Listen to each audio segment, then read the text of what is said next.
Hi everyone, this is Robert and welcome to IDG Live. Today we are looking at Braavos. And a couple of quick announcements before we get into it. Firstly, welcome. If you are watching this live, a fantastic welcome to you. Please do get involved in the chat. Secondly, if you are watching this back a little bit later, welcome to you too. I know a lot of people do, and I want you to know I value you too. But if you also enjoy the videos I do over on the main channel, people have been asking me, can I put them up onto Apple as well? I have for the last few weeks been putting them up onto Spotify. They're now going up onto Apple as well, and wherever you get your podcasts from. So please do go and check that out. If you wish to go away and leave a nice review, that would be hugely appreciated as well. But not asking if you'd like to go and just listen and watch, you are very welcome. Right. So Bravos is the latest in a sort of series we're doing on mysteries in the world of A Song of Ice and Fire. And Bravos isn't, as a place itself, it's not a mystery per se, but there are a lot of mysteries going on there. It is a city that we've seen through a couple of POVs. Obviously, we've had Arya's. Sam was also there for a very little bit. And both of them go in there not really knowing, understanding what's going on. They're operating very much at a street level, both of them. And it's very obvious that there are things going on in the politics. There's things going on in House of Black and White, in the Iron Bank, that they are not really all that up to speed with. They don't know what's going on. So Bravos itself is a little bit of a mystery. So what I thought we'd do today, often I give a bit of a sort of a preamble. This time, let's just go straight into the questions. So if you've got any questions, do feel free to drop them into the chat. Mara Lee, fantastic. Oh, you're a new member. Great to thank you very much for coming on board, and also very generous super chat. Thank you, Mara. You know how much I appreciate your support. Saying just to show love and support, hugs to Dan, your handsome dog. Well, thank you very much indeed. Let's go to some questions. First of all, Yeldenil saying, "Hi Robert, what part of Bravos are you most curious about, and do you hope will get explored in George's future work? Can you tell us what about it intrigues you the most?" Right, so I think, as I set up, what the bit that I find fascinating is, yes, it's what's going on in all these nooks and crannies of this fantastic city, but it's the politics of it is the bit that really fascinates me, because we see hints of this through Arya's story. We even see hints of it through Sam's story. Braavos is a huge and hugely powerful city, and it is run by the Sea Lord. And it's very apparent, we hear these rumours, that the Sea Lord is quite unwell, and at some point soon there's going to be a vote on a new Sea Lord. That might just be internal politics, but at the same time, it might also be a bit of a change in how Braavos approaches what's going on in the world. Because Braavos has not generally stuck to itself and sort of just looked inwards. It's a very external facing city. It's a very trading city.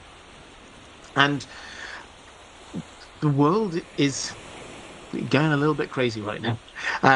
Yes, we've got the others happening. That news of that may have filtered through, but that's not the huge issue for them. The fact that Westeros has just suddenly blown up and has been involved for the last 2-3 years in this massive civil war, that's a huge issue. But also in Essos, everything is just going a bit crazy too. First of all, we have all the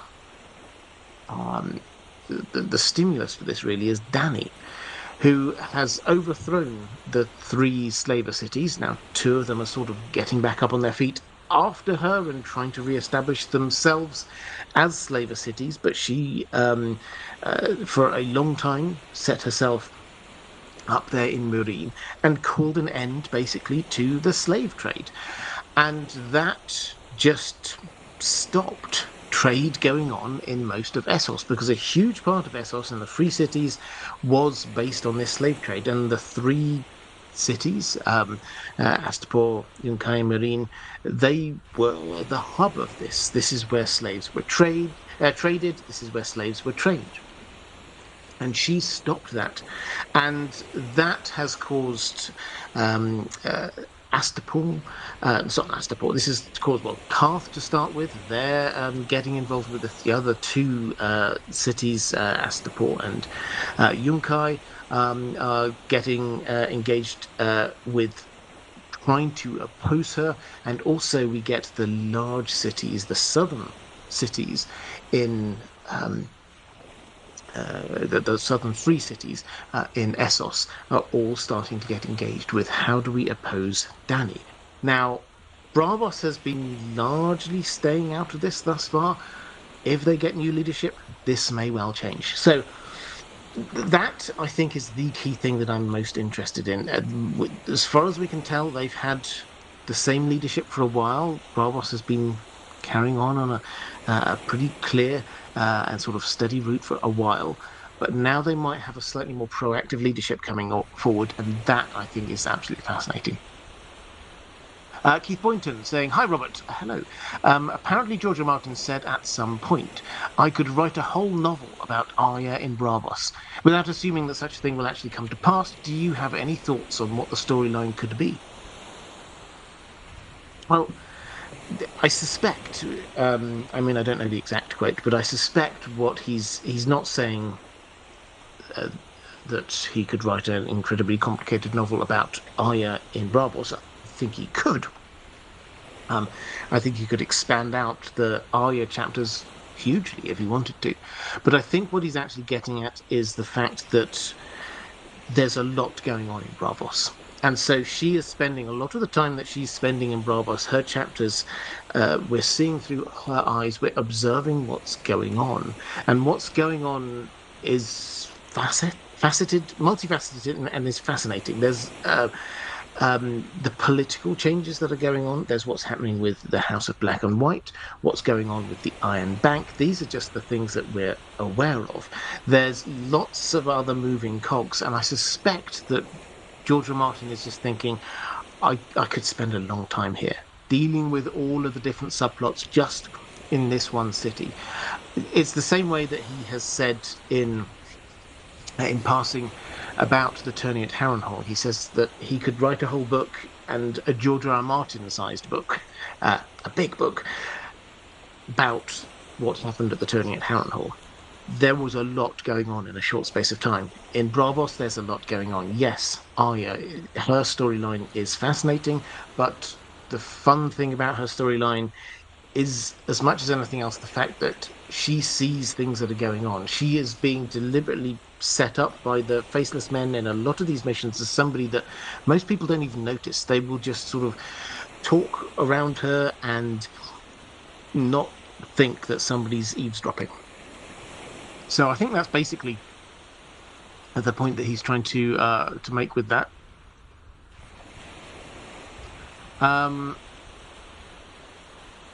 Let's have a quick flick into the chat. Dan Stark, hate to bring it off topic so quickly. Any chance you could cover Sanderson's Cosmere? Seems right up your street. Yeah, there's a lot of things I'd love to cover. I always have a think over Christmas and the New Year where we're going, what else we might be doing next year. Certainly for the rest of this year, I think we've got, and probably for next year, we've got quite a lot to cover in terms of Lord of the Rings and The Witcher. There's a lot going on in the Witcher world, and obviously we've got Dunk and Egg, Knight of the Seven Kingdoms starting, season 3 of House of the Dragon. So there's a lot going on. As and when we do expand, then yes, Brandon Sanderson is near the top of the list. Derry's read it all. Good to see you. Who else is around? And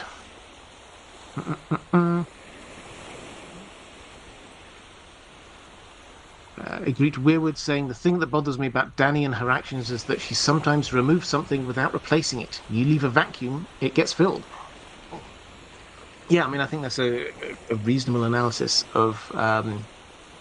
Not just reasonable analysis, a good analysis of what's going on with Dany a lot of the time. She herself realizes this. I think she takes Yunkai and Astapor and she sort of moves on and doesn't really think huge detail about how is she going to set up a structure that can sustain that city in the manner in which she wants them to be sustained. She just like says, okay, this guy's going to be in charge and I'll move on. And that is, it does create a bit of a void that people will go and try and take advantage of. Okay, and let's go to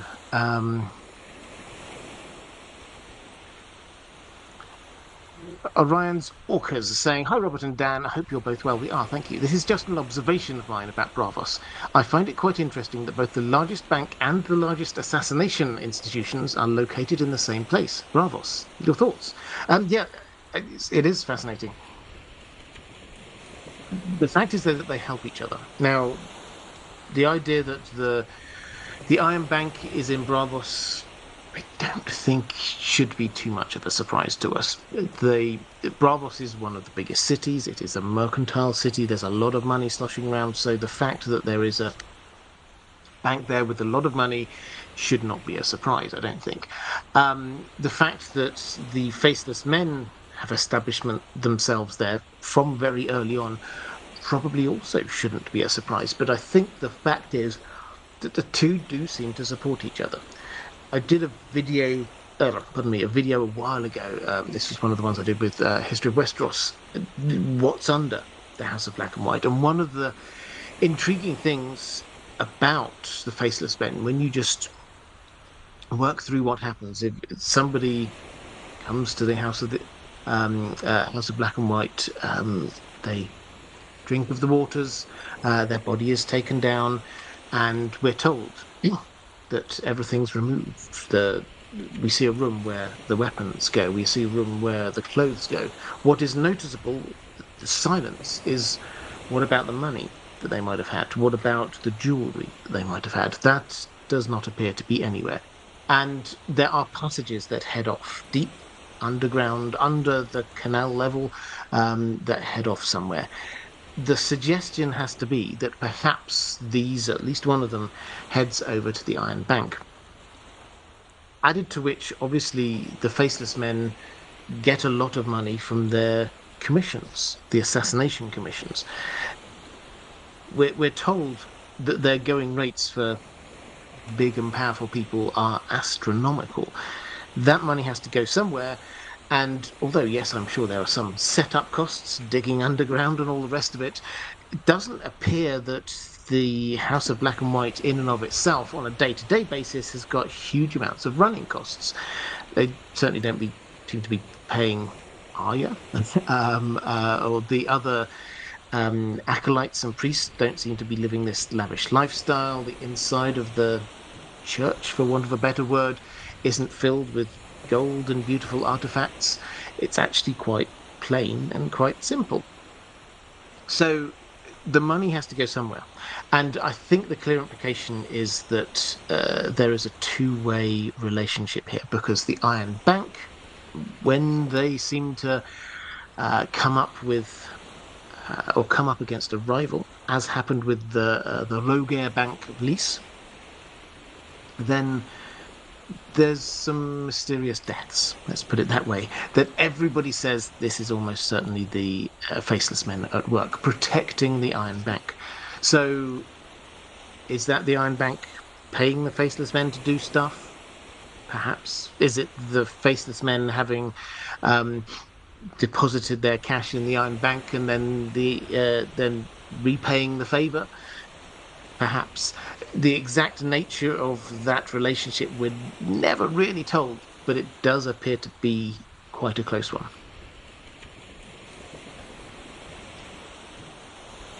Let's go to Rustler saying, "Good day, Robert. I hope you and Dan the dog are well.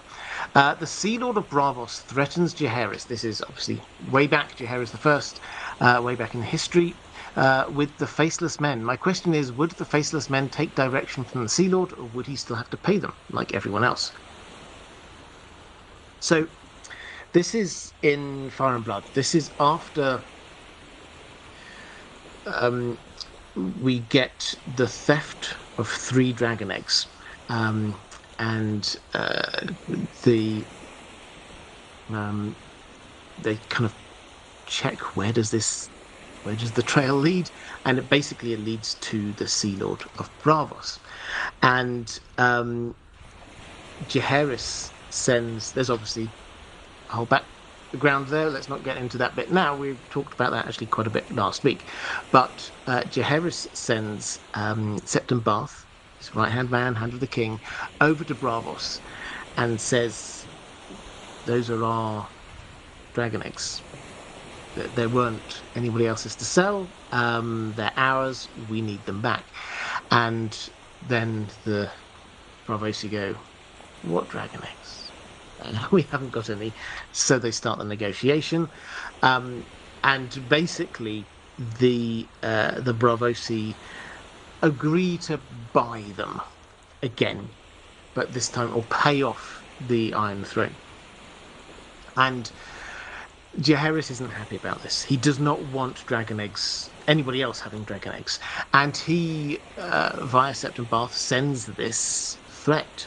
He says, "If I even hear a rumour that dragon eggs have hatched, there are baby dragons going on in Braavos, I am going to be sending my dragons over there, and we're going to burn your entire city to the ground."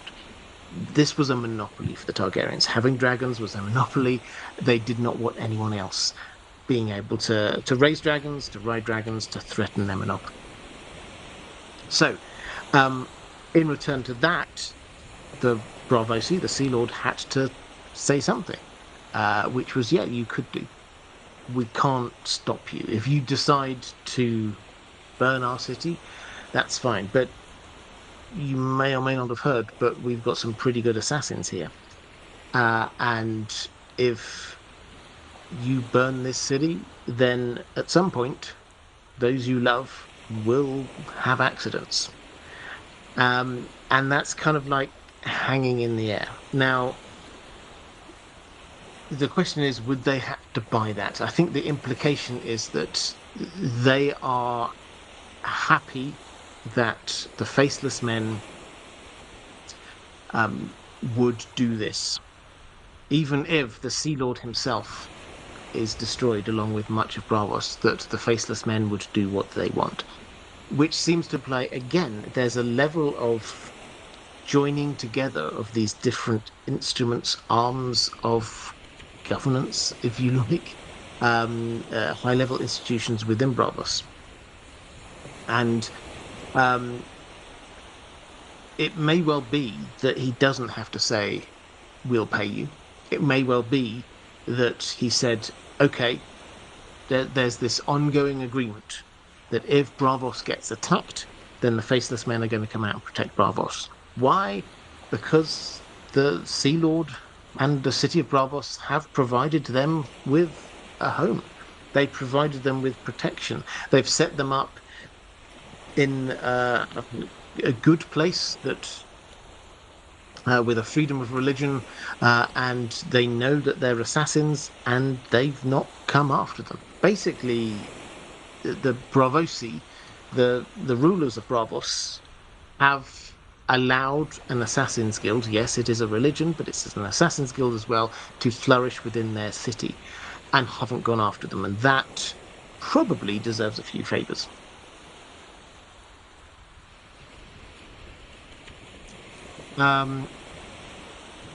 Dustin Wilson, long time, first time. Well, welcome. One thing I've noticed is the lack of talk about seasons in Braavos and Essos in general. Am I just missing something, or is the whole seasons thing only a Westeros problem? No, it is an entire world problem. By problem, I mean the seasons being out of balance. Braavos does, I mean, it can come across as not having very changeable weather. But that is probably because we only see it roughly at one sort of time of year or of the seasonal cycle.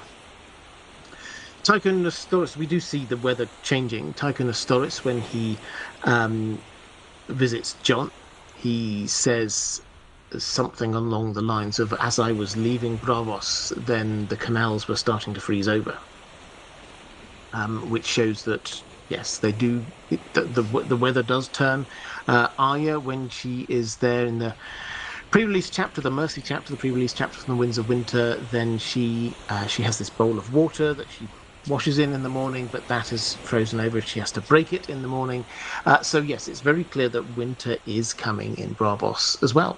So this is definitely an issue for them there, and George R. R. Martin has made it clear this is not the seasons being out of balance is not just a Westeros thing. We might not see it so much in the rest of the world, and frankly, the further south you go, if you're getting in Westeros down to Dawn, or if you're going to some of the Volantis and places like that, sort of the hotter climes within Essos, then perhaps you notice it a little bit less. It might not be quite so hot, but they might not get frozen over. So yes, this is an issue, but it does impact on different places in different ways. The north in Westeros gets impacted by it a huge amount more than King's Landing or Dawn. Lady Vaughan Strauss saying, hello, Robert and Dan. I hope all fares well. It does. Thank you. The House of Black and White, the first temple in Braavos, shares striking thematic and structural similarities with Solomon's Temple, aka the First Temple of Jerusalem. Both are sacred spaces built around the idea of duality, hierarchy, and divine mystery. The house's twin doors of white weirwood and black ebony mirror the two bronze pillars, Jachin and Boaz, that stood at the entrance of Solomon's Temple. In each, these paired elements represent balance and opposition, light and darkness, life and death, mercy and judgment. Jachin and Boaz are even represented as black and white in Hermetic, Kabbalistic, and Masonic symbolism. Both structures are arranged hierarchically, with increasingly sacred areas accessible only to the initiated. Just as only priests could enter the temple's inner sanctum, only the faceless men may descend to the house's hidden levels, where the faces of the dead are kept as holy relics. At the centre of both lies a sacred vessel of water, the Black Pool in Braavos, and the Molten Sea in the temple courtyard. Each serves as a means of purification or divine communion. Both faiths sanctify death itself, the temple through animal sacrifice, the house through the gift of peaceful relief. So, is there anything that you can add to this? Are they reflective of one another? Is basically the question. Well, I will bow to your superior knowledge of the Solomonic Temple, and I would absolutely agree that there do seem to be some echoes from what you've said. I think, what would I add? There are some differences, I think, is what I would add. I think that the theology here is clearly different in the two of them. And for me, there's a difference in seeing the power and significance of death, or having the entire religion around the god of death. And similarly, I think there's a difference between believing that there may be different aspects of the god you worship in other gods, and thinking that actually there is just this one god, that everyone is worshipping that same god, but they just don't realize they're worshipping the god of death. And also, obviously, there's an Assassin's Guild attached to the one where there isn't in another. So I think I can see where you're going from. I mean, I don't think, as much as the House of Black and White is the House of Black and White, you're right, there is the white and black doors and things like that. The kind of the duality aspect of this is not really played up, it has to be said. It certainly hasn't been so far in the theology that we've learned, in the sort of the understanding that Arya has been given. If anything, she's been taught that there is just this one, the many-faced god, the one god, not two aspects, and there's nothing dualistic going on here. And the pool, absolutely, there is a central pool, certainly there, but again, I think that there's a difference between. I have to admit, I don't know what the purpose of the pool in the Solomonic Temple is. Obviously, the pool in the House of Black and White, that is there for eternal rest, so to speak. And one thing, I think probably to sort of close on this, but one thing which is very noticeable within the House of Black and White is that although this is very clearly a sort of a priesthood of sorts, there isn't this level of hierarchy. It's not 100% clear where. Yes, at the lower levels you get the Arya is just there. She can help out a little bit. Then you get acolytes, but then beyond that, have we actually met a high priest? It's not entirely clear. Is there an extra layer below? We do not know. So at the moment, we've not actually got to potentially the heart of it. Or if we have, then that seems to imply that there isn't this extra class of priest where only one person can go to, for example.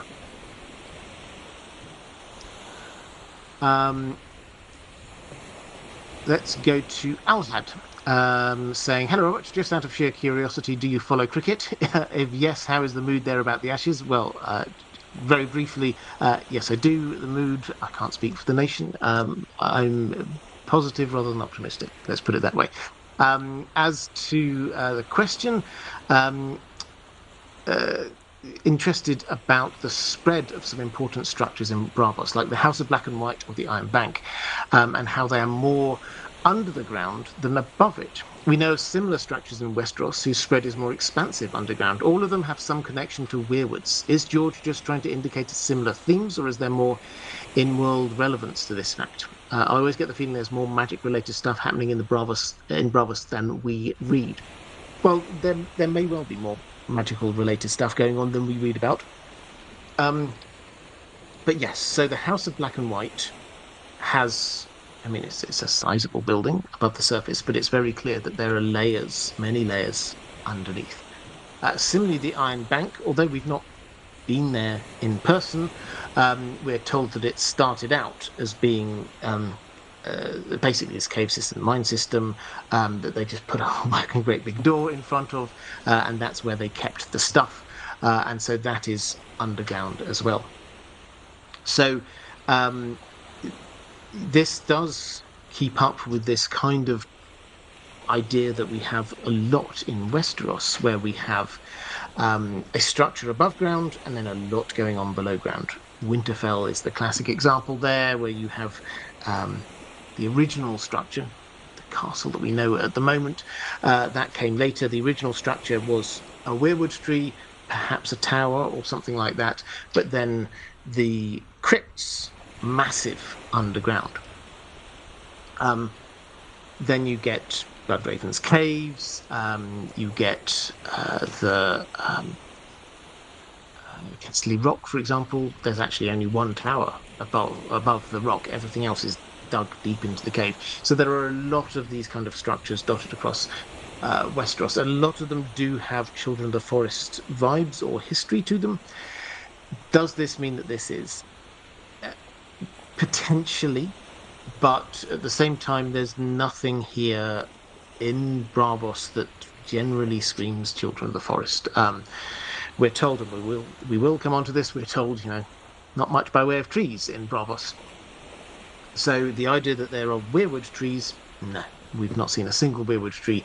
So it's not like we've got this kind of like hollow hill structure going on there. The bits underground that we know of for the House of Black and White, for example, do seem to have been carved out. They are man-made. These are humans going to do this. So if we're talking about anything in terms of a structure, what we're doing here is we're saying, or kind of symbolism, this is humanity making something which echoes what's going on over in Westeros. So I don't think that we should be looking for a specific link here, other than a thematic link. Now, I will get onto this a little bit later, but yes, it doesn't. It shouldn't evade us, I think. The fact that Arya goes here to this place that descends deeper underground and she learns darker and darker things, at the same time that Bran goes to this place and descends deeper underground and learns darker and darker things. That is, I think, a deliberate echo of their two characters. Let's have a quick flick through the chat. And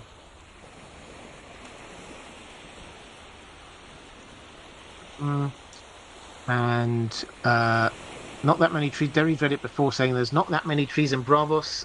Forms my basis of belief that John will repay the Iron Bank's loan with the lumber to fuel the mighty shipyards in Braavos. It's an interesting question. Yeah, I've got a question about trees coming up a little bit later.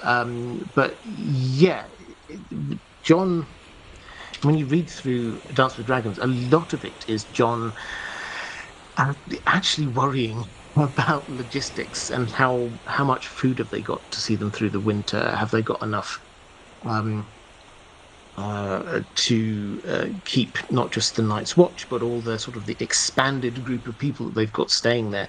Stannis's sort of entourage, the part that have stayed there, the wildlings that have come there, the people from Molestown. So there's a lot of people that he feels that they ought to be looking after, and they've not got enough food.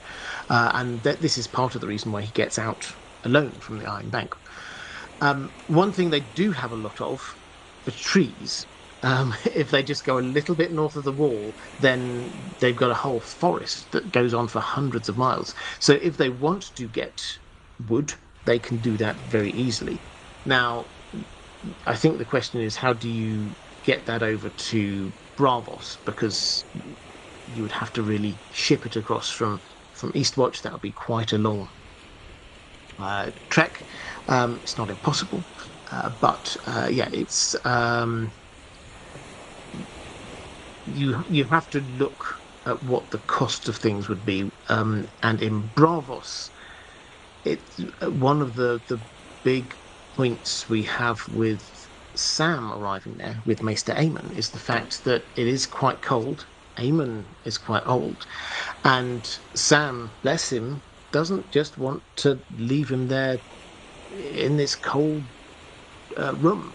So he buys wood to be burning in the fire, in the fireplace, and that is incredibly expensive because wood is very rare in Braavos, and the price of wood is almost certainly only going to be going up. So yes, if John wishes to be setting up some kind of trade with the Braavos about wood, then that would make sense. There will be other places they can get wood from as well, though, which will probably be closer, but it's entirely possible.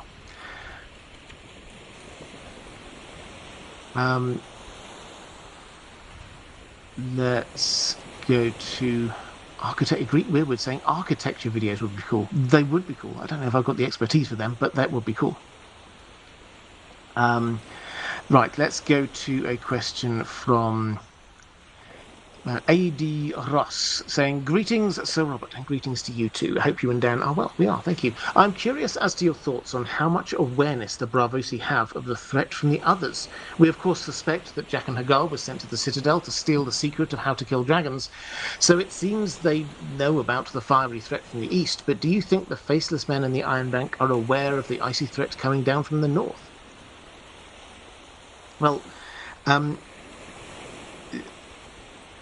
probably they've heard rumours. One of the advantages of being a trading city with ships coming in and out is that there's lots of news, gossip that's coming, and one of those ships that's come in that we know of is the ship that brought Maester Aemon and Sam and Darian in, and they will have been talking about these kinds of things. The Faceless Men we know have spies out everywhere. They will be learning stuff, so they will definitely know the rumours. Tychon of Storis, certainly when he gets up to the wall, he's not surprised by what he's learning up there when he's talking to John, and when he returns, he almost certainly will be able to say, okay, so this isn't just rumours from different places. This is something they're taking very seriously. Similarly, there is an Aya talks about a slaver ship which captured some people from Hardhome, and those people in Hardhome will be wildlings who have escaped from the north, became part of Mount's raiders group, headed down to the wall, got dispersed by Stannis, and then headed up to Hardhome, which is quite a roundabout route, but it means that they will know and they will be scared of the others. So these rumors will have made their way to Braavos. It's a matter of how seriously they're taking them, and it may well be that they start taking them more seriously when they discover that serious people like Jon Snow and Stannis are also taking them seriously.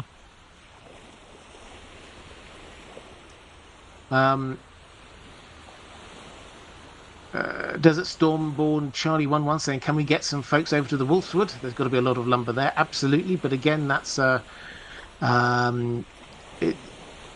a long. I mean, if you all of these are great ideas for getting wood. There's a lot of forests in the north. The Hornwood is even closer to the east coast. The question is transport and time as much as anything else. Getting from the Wolfswood, if you remember from I was going to call them the Stannis chapters, but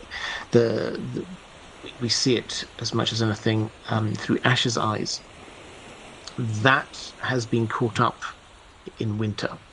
The extent to which Stannis' march has completely stopped. He's now stuck at the Crofters village, not because he wants to stay at the Crofters village, but he simply cannot move his army because it was slow going. They managed half a mile the last day that they tried to do it, which is not far at all. A kilometre they managed to do. This is not a long way for an army to be moving in a day. So that was where they were. They're in the Wolfswood. So the idea of trying to get lumber out of there, it's a long way. It will take a bit of time. So you can do this. There will be bits of there will be forest. There's most of the wood. For Braavos seems to come not from overseas somewhere, but if you actually sort of I don't know what did I put as my background for this one. Let me just have a quick check. I've still got a shy up. Okay, I meant to put up Braavos, but if you imagine Braavos, when you go through you get the Titan of Braavos there, and then you get this sort of island. It's sort of around the lagoon, which has got these big pine trees on. That is, they keep those pine trees as a sort of a windbreak, as well as to hide the city. But that is where they get a lot of their lumber from. The trees, they don't get rid of all of them, but those trees there and a few sort of further down the coast, that's where they get them. They don't need to go across the narrow sea to the north in order to get trees. Pamela, never called a live stream before. Welcome. Let's go to who's next on the questions? Bear Island saying, hello Robert, I hope you and Dan are well. What do the Braavosi think of Dany? On one hand, she's a Valyrian with dragons, but on the other, she's using them to free slaves. I don't recall an instance of Braavos using its naval power to free slaves elsewhere. Will they choose to intervene, sit it out, or somewhat like Volantis, be split on the matter? As always, I welcome your thoughts. Thanks again to the mods for all you do. So, yeah, actually, let's take a moment. Moderators, thank you. If you are there in the chat watching this live, then please do go and share a little bit of love with the moderators. They do an amazing job. So as for Braavos, they are anti-slavery. They were founded by slaves escaping from the Valyrian freehold. The first law of Braavos is no one shall be a slave. They are very, very, very anti-slavery. In terms of not knowing them to intervene, they have intervened a lot, particularly with Pentos. They've not sort of expanded out much further south, but with Pentos, which is the closest other free city, they fought several wars with Pentos. And they won the last one and forced Pentos to give up slavery. And Pentos have sort of given up slavery.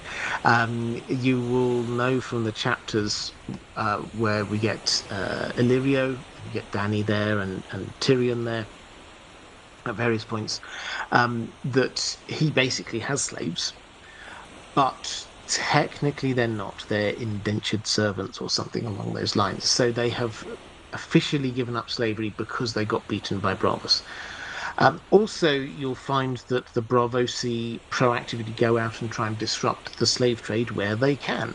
There is, I mentioned it a little bit earlier in the stream, that there is a throwaway mention of a ship from, I think it was Tyrosh, that passed by Hardhome, picked up some slaves, picked up some humans, made them slaves, and was starting to sail back, and the Braavosi stopped that ship and brought it into harbour.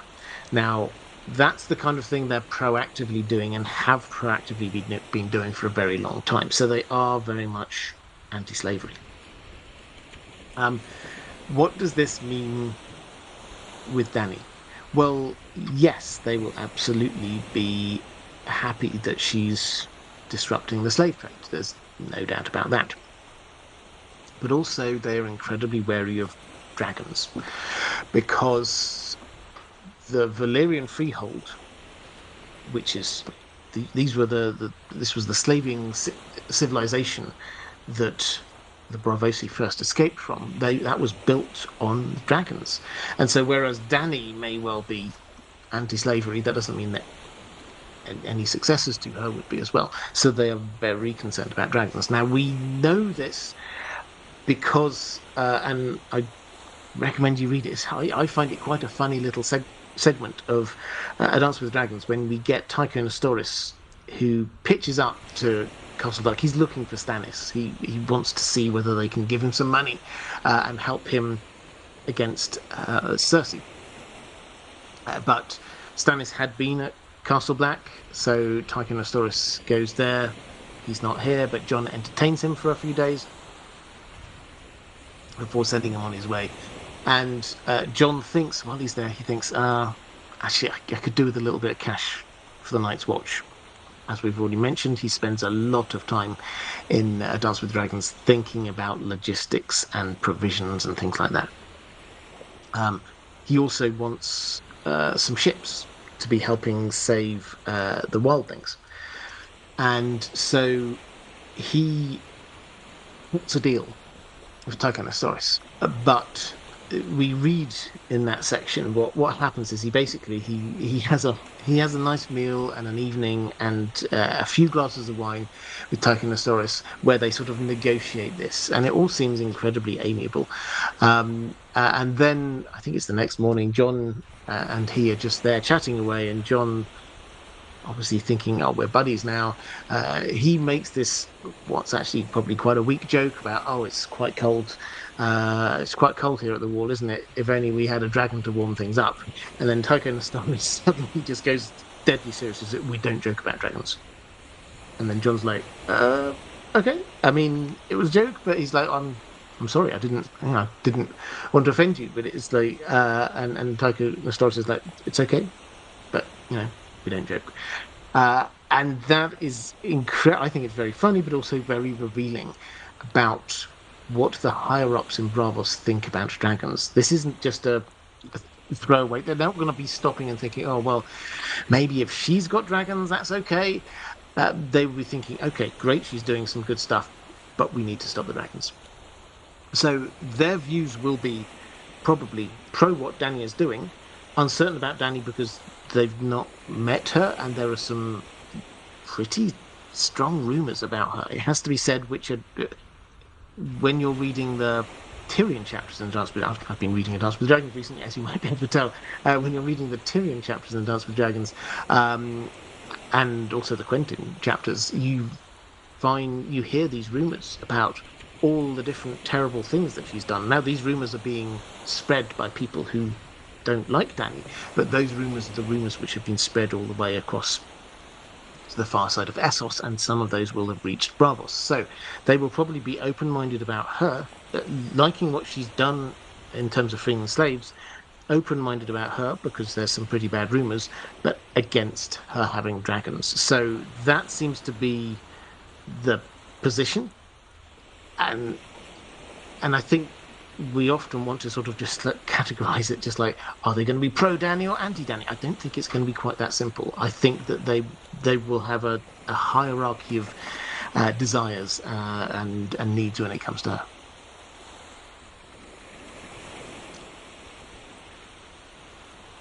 Carl Karsnark saying dragons don't usually spread happiness and prosperity in their wake, sort of the opposite, really. Um, yes, I think this is entirely valid. Is that Braavos is a trading city, and trade works best in a peaceful world. And so, if they want to do well, they don't want to be having people concerned about dragons that might come and burn cities down or ruin trade routes or anything like that. They want peace, and dragons don't generally bring that.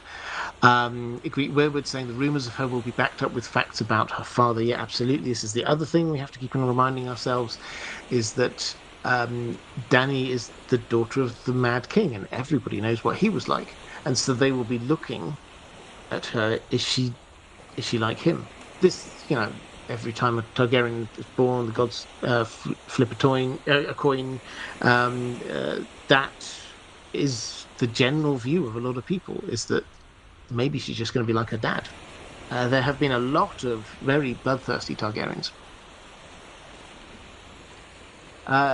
Dominic Vaughan saying, two questions. You alluded before to collusion between the Faceless Men and the key holders of the Iron Bank. Do you think they are jointly behind the murder of Pate, etc., in Old Town? And in the anti-dragon agenda. So yes, this is sort of building on where we were at a moment ago. So Jack and Hagar. When you start now thinking about what Jack and Hagar is doing down in Old Town, I have to admit, quite a while ago, I was a little uncertain about this. I thought, well, maybe he is down there to be murdering somebody. That's what the Faceless Men do, after all. But it seems to me pretty clear that the Iron Bank, very anti-dragon, and they are very closely connected with the Faceless Men. And one of the Faceless Men is in Old Town, and he could have chosen any person to be impersonating. What he's done is he's taken the one person who gives him access to a key, which allows him into the secret and special places in the Citadel, where the old books, the books that they don't want everybody to be reading, are. So it seems that he's there for information. And we've had a couple of different references to the fact that there are books there called things like the Death of Dragons.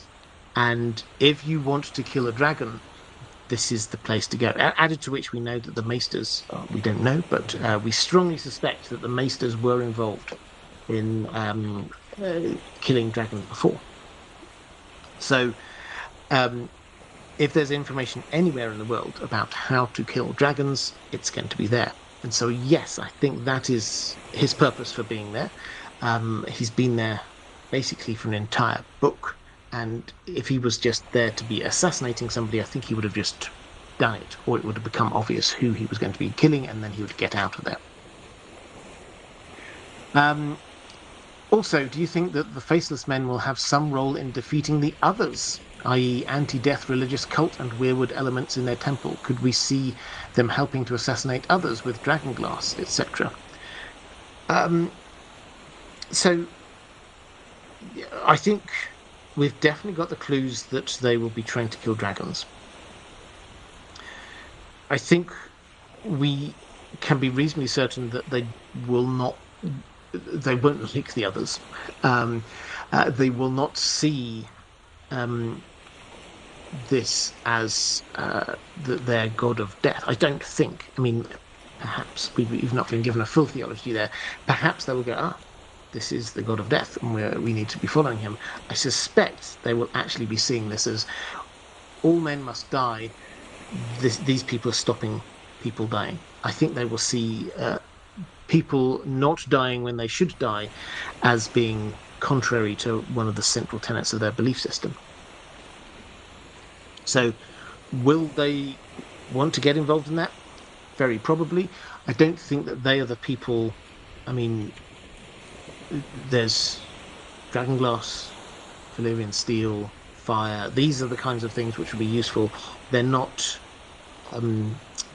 associated with those things. So yes, they might well have some small role, but I don't think they've got a huge role in this. I think we're looking more to the priests of R'hllor in that. Erin's son X saying perhaps the Braavosi will be more than happy to help Dany and her dragons cross the Narrow Sea and go back permanently to Westeros once she's finished her business in Meereen. Yeah, I mean, we get to sort of geopolitics here, is that will they be happy for her to be leaving Meereen? If what happens when she leaves Meereen, and not just her, but also the people around her, if what happens there is the same thing that happened in Astapor and Yunkai, no, I don't think they'll be happy with that. I think on pure pragmatic level, they would want her to be keeping up what she was doing, which was stopping the slave trade. As for going over to Westeros, I don't think that they will have a particular care where she is. As in who rules. At the moment, they're backing Stannis to be taking on Cersei, and if he's successful, then great. If she appears to be the best bet and is willing to take on the debt, then maybe they would throw their weight behind her. But their business in Westeros, leaving dragons and everything else aside, is to make sure whoever's sat on the Iron Throne is going to pay them their money back. And Stannis has said that he's going to do that. But if he looks like he's going to get stuck up in the north, then maybe they will turn to somebody who's being slightly more successful, young Griff, Fagon, and then what about her? If they've already got somebody in there who they're supporting, why would they be supporting somebody else against them? Do they particularly want dragons in Westeros? I mean, I don't think there's any reason to think that they would think that that's any better than having dragons on the far side of Essos. So, yeah, theoretically, maybe, but it's not like there isn't a slavery issue going on in Westeros. I mean, there's a bit of one in some places, like the Iron Islands, but generally speaking, slavery is banned in the Seven Kingdoms. So they wouldn't be wanting to put her there for that reason. So I think the answer is no, they're not that, they don't care that much.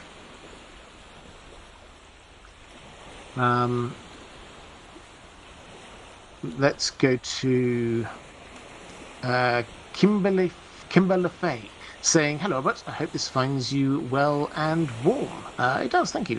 Although I will miss the live stream for work, I will look forward to the rewatch afterwards. Regarding Braavos, I am curious why George R. R. Martin wants us to associate the Faceless Men with aspects of northern Westeros.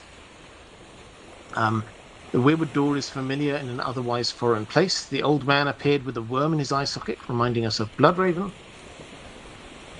A deep labyrinth of levels below ground is reminiscent of the Children of Forest's caves, or the crypts of Winterfell. There's even a mysterious dark pool that relates to death. Is this Arya's home away from home, a parallel of Bran's journey? Why the similarities? Well, I spotted in the chat Sir Tony Sled saying, we compare Braavos by Westerosi standards by the time Arya reaches the city, and it's not going to help us understand anything if we just think they have parallel institutions. Braavos is unique. So, I would not disagree that we have to treat Braavos as its own thing. I would say that George R. R. Martin does want us to see the echoes. I think that he wants us to see the echoes between Bran's journey and Arya's journey. I mentioned this a little bit ago, but they both go somewhere with a kind of like a dark mentor who's teaching them stuff that they didn't know about the history of the world. who's allowing them to take on different faces, bodies. Bran taking on different bodies, Arya taking on different faces and different bodies, different identities. They're both in these kind of places where they're going into the dark underground, and they're going through a very kind of dark path at this point. So yes, I think he wants us to see these similarities, but he does want us to see these echoes between a lot of his kind of main characters. I've talked in different streams about the echoes between Jon and Dany's character, and also Tyrion's character.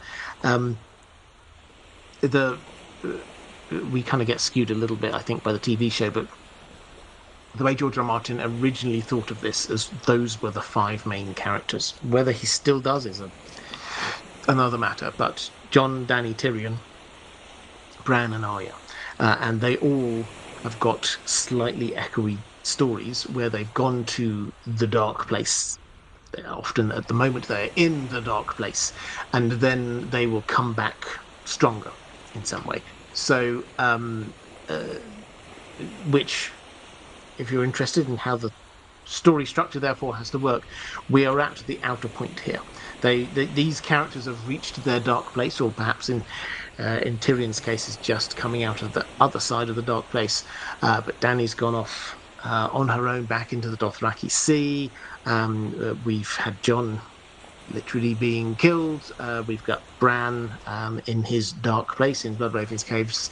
Arya being trained by the Faceless Men. So they're all going to this dark place where they're very alone, and their very identity, who they are, is being questioned.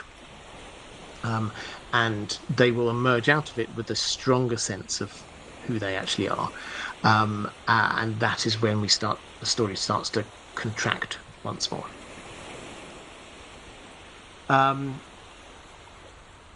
Andrew Kay saying the Tycho Nestoris reaction seemed hyperbolic to me. The Iron Bank would happily lend to Dany like they did to previous dragon riding Targaryens if she won the throne. Yeah, I mean, I think they probably would, but they would prefer dragons didn't exist.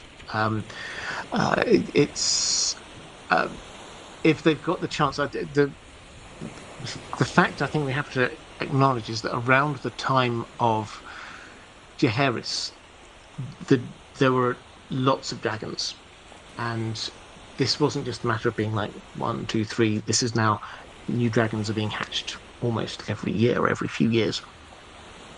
So there were lots going on there, and the policy decision at the time seemed to be, well, we're going to get some dragon eggs ourselves just to help protect ourselves. That might be a different policy, particularly if we've got a change in leader in Braavos. That might be a different policy to where they're going to be now, which is, okay, so we've got 3 dragons and they're young dragons. They're as vulnerable as they're ever going to be.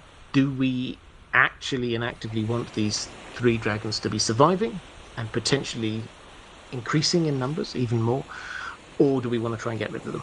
I think that's the decision that we're going to see Braavos making, because they're one of the few places that potentially could do something about this. Chris R saying a small thanks for keeping In Deep Sleep ad-free. Well, you're very welcome. So yeah, In Deep Sleep, for those who don't know, these live streams, few weeks, I'm aiming to, I'm doing a little bit of catching up, but I'm aiming to get this to about 3 weeks after a live stream happens here. Then they're going to be appearing on In Deep Sleep, which is basically, I lent into this idea. Many people have said they go to sleep listening to this, and I thought, well, okay, I'll create a channel just for that, and so you get the audio from this instead of my face. You'll get soothing images of whatever, roaring fire, wind going through the trees, a little bit of sort of the background noise of that, and then when I finish talking, then the video carries on, and then no adverts in the middle of it. There might be some at the very beginning before it starts, but while it's up and running, there's no adverts, so you can put it on, and just when you fall asleep, you fall asleep. So that is the idea behind that. But yes, you're very welcome. No adverts on over there. Alex Edwards, thank you very much for the super chat. I didn't see a question attached to that. Or just saying what he said. Thank you for Indie Geek. Mara Lee. Thank you for reminding me. Happy birthday, Mara. I hope you're having a fantastic day. And I'll flick through.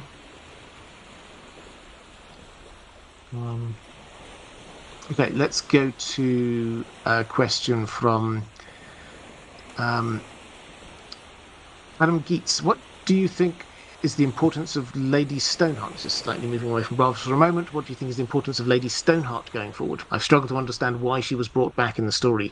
We knew through Beric that resurrection could happen, so what narrative purpose is she destined to serve going forward? Well, so the Riverlands is what it is, and also this sense of stark vengeance. So what I mean by that is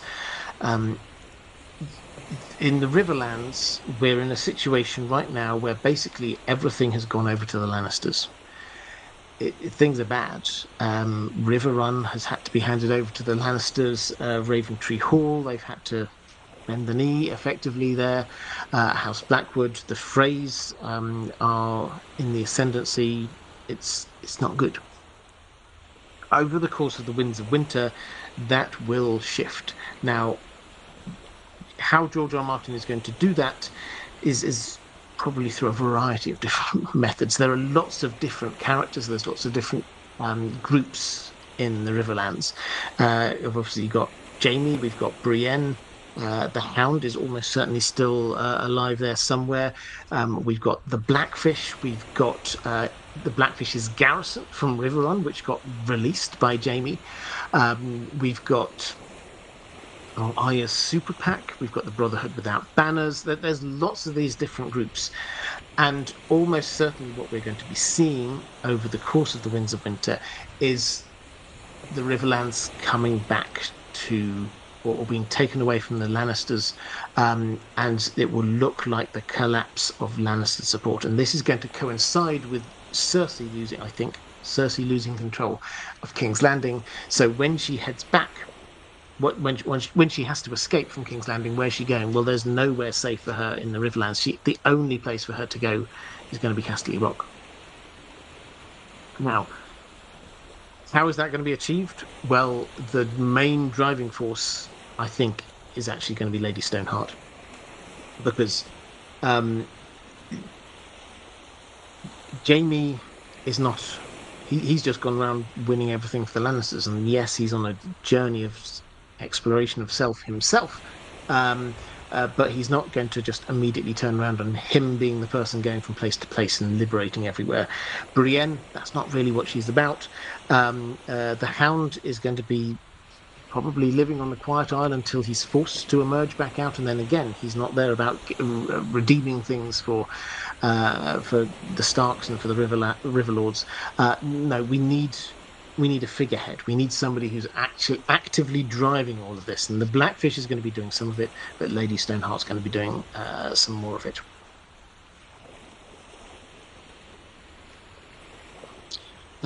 Okay, let's go to Aussie Greg. Might Braavos and the Happy Port be the place where whores go?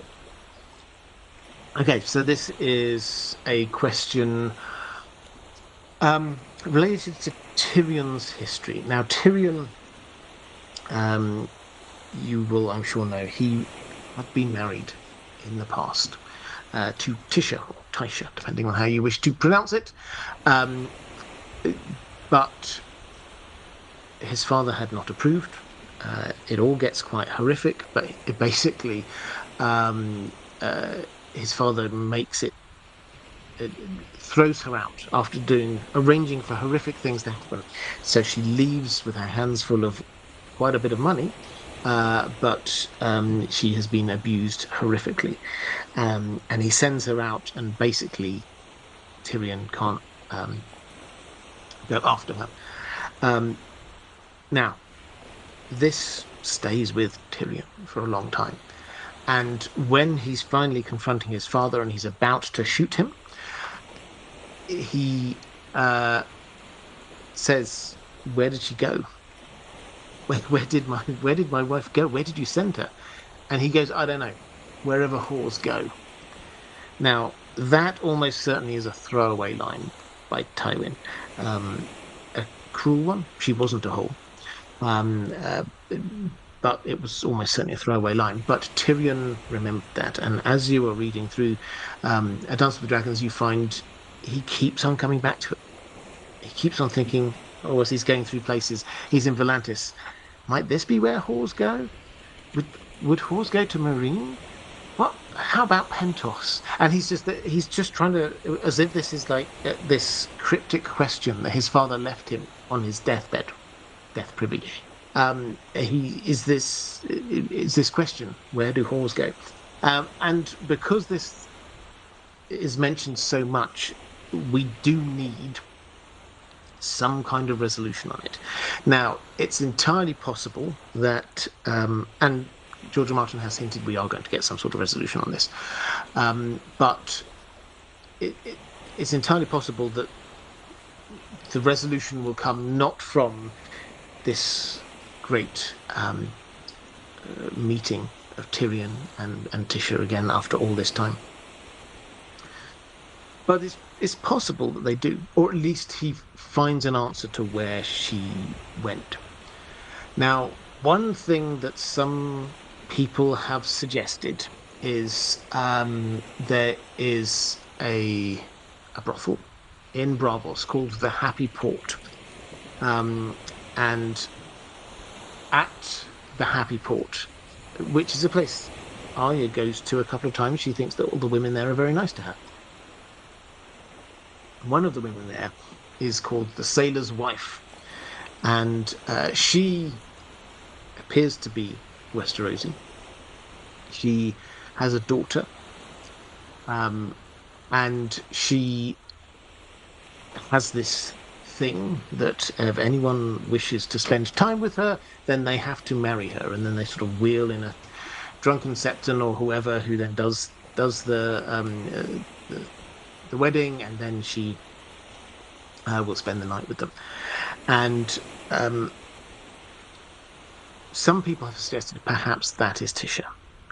Now, the reason why she's sort of the right age, her child would be sort of the right age if Tyrion had a child, and the child does have blonde hair. And the wanting to marry someone does seem to suggest that there's something in her background. Now, we're told that the thing in her background was that she married a sailor who's gone off to sea and hasn't returned, but a wise woman has now said that he's died. So that seems to be the backstory there. Could it be Tisha? It could. Tyrion's going in the wrong direction, and there's no reason to think that he would get back up to Braavos. So if as we expect in Meereen, eventually he meets up with Daenerys, and then they get on a boat and head off to King's Landing or so, they're not going anywhere near Braavos. So at the moment, there's no clear suggestion that he would be going there. So could it be? It could. But George R. Martin hasn't given us a strong enough hint yet for us to say, yes, probably is. The clues that we do have are a bit mixed. Tyrion isn't a sailor, for example. So, and there's nothing there about dwarves or short people or anything at all. There's no hint. The child doesn't look particularly to have inherited much of Tyrion's genetics, let's put it that way. So, it's possible, but if I had to guess, I would say probably no. Cast Ballerine say, I still prefer the Geryon explanation. Yeah, so Tyrion's uncle Geryon was a sailor in that he went exploring, and so he almost certainly went to Braavos at some point, and he did die, as far as we can tell. So yeah, there's probably a better Lannister candidate than Tyrion. James Borders saying, way off topic, but I imagine you're rather exuberant over a United's. Yeah, this is off topic. Over a United's rise and Liverpool FC's woes. As an Evertonian, I think we can agree that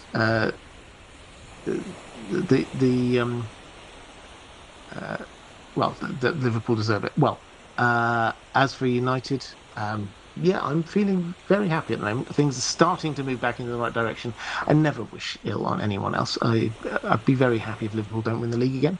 But yeah, thank you very much, and all the best to Everton. Good team. Well, good football club, I should say. Good team could do a little bit of improvement. Mara Lee, for the mods and the fabulous folks in the chat, thank you very much, Mara. I hugely appreciate it. And I think I had another question. Jinty M saying, I imagine if Tyrion and Tisha do reunite, it will be in a depressingly Sweeney Todd manner. Tyrion is not even a shadow of the boy she married. Yeah, I mean, it's... So Tyrion was sent into this spiral of introspection by this, and you have to say that this is, I mean, this was a number of years ago. He was very innocent at the time. He's now a lot darker character. He's experienced a lot more. He's fallen in love with other people. Yeah, it's not him meeting up with her again. It wouldn't just be candlelight and flower petals coming from the sky and everything beautiful and wonderful. This would be an incredibly awkward moment. How would she react to him? And what was she told?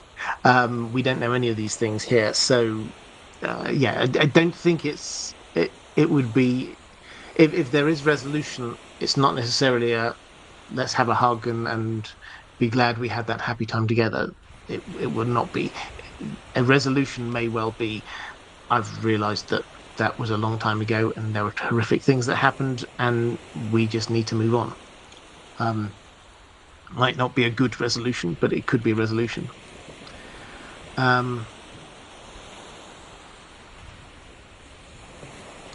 Let's go to Lorelei Dragon saying, good evening, Robert. Have you had a chance to see the Aurora Borealis this week? Yeah, good news is Aurora Borealis is visible in parts of the UK this week. Bad news is cloud cover means we can't see it. So, no, unfortunately, I'm not going to be able to see that.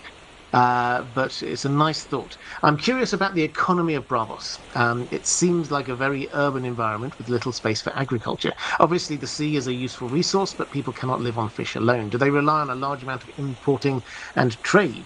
What is the connection between merchants or traders, the Iron Bank, and the Sea Lord? Okay, so the answer on the economy, as far as we can tell, is pretty much what you're suggesting. Yes, there is a lot of sea-based economy going on. There is a lot of fishing. And so are you selling cockles and mussels and things? And in terms of water, they've got this aqueduct that they've got. It sounds incredibly impressive, that brings fresh water from miles away, that then sort of goes through the city, fills up a few pools here and there, but then sort of ends up going to the houses of the rich and mighty. But the normal people can go off and sort of go to the pools and fill up and get some fresh water from there. So water is dealt with. Seafood is a large part of the diet. There isn't much by way of not just trees, but yeah, we don't have fields, so agriculture isn't there. A lot is therefore dependent on what comes in from trade from overseas. So yes, they sell things, they buy other stuff. So there's a lot of industry going on in Braavos, which gets exported, but then what comes in, we're talking about this about Ashai actually last week. It's not as extreme as Ashai, but it's the same kind of principle, which is that theoretically, if you manage to sort of cut them off with a kind of a trade embargo, that would be hugely damaging for them. How does this work in terms of merchants and traders, the Iron Bank and the Sea Lord? Again, we're not told all the details here. The Sea Lord, what we're told, the Sea Lord is effectively their prime minister and gets elected, and they serve for life, although occasionally that can be sort of curtailed. They are elected by the key holders and the powerful elites within society. Now, key holders is basically their shareholders in the Iron Bank. Because in the old days, a small number of people had keys to get into the Iron Bank. Nowadays, you rather ostentatiously show that you're part of the club by you wear this massive key around your neck. You're wandering around, I'm a key holder, look at me. So that's how that works. That's now turned into sort of a governing class. So there's although no slavery, there's no indication that the masses of Braavos get to vote. This is set up very much like, although George R. R. Martin he made clear quite recently, 2-3 years ago, that he'd not been to Venice, but he had been to Amsterdam, and so Amsterdam was where a lot of his thinking for Braavos came from. A lot of this is very much inspired by this kind of Venetian sort of city-state kind of idea, where you get politics going on, you get that only people there really understand all the ins and outs of it. When there's an election, it is, we're told several times, this is, and I can't remember the exact words they're using, but this is, outsiders cannot understand what's going on because it's just too labyrinthine and complex to understand all the ins and outs of it. But at times it does get very dangerous as well. So how does that fit in with the Iron Bank? Well, the Iron Bank is one of the founding functions of the city. So it's not just like, here's a big bank that happens to be based in this city. One of the ways in which you show that you are a member of the ruling classes is by the fact that you are a key holder of the bank. So that's how all of that fits together. The Sea Lord will be a part of that gang too, and will be elected by their peers.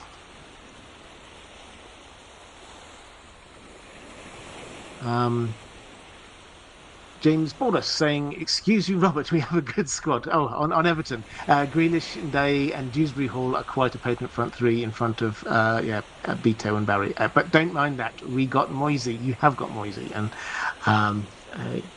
so you're very welcome to him. He's a good man and a good manager, as far as I can tell. But Grealish, I'm very happy Jack Grealish is doing well again. I think he brings a lot of people a lot of joy. So, yes, you do have a good team. Take it all back. Sir Tony Sled, I have a theory that moonlight weakens dragons. Oh, tell me more. Yeah, that's an interesting one. It's Reflective Rambling. Great to see you.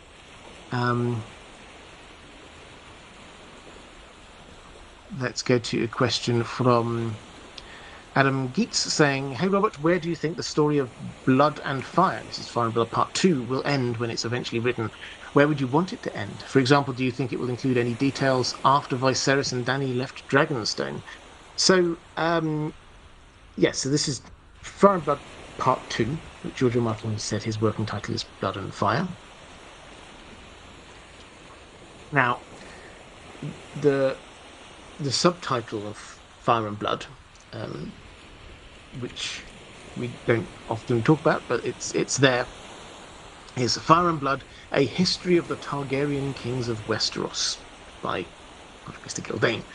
Now, this is a history of the Targaryen rulers of Westeros, which implies to me that this would end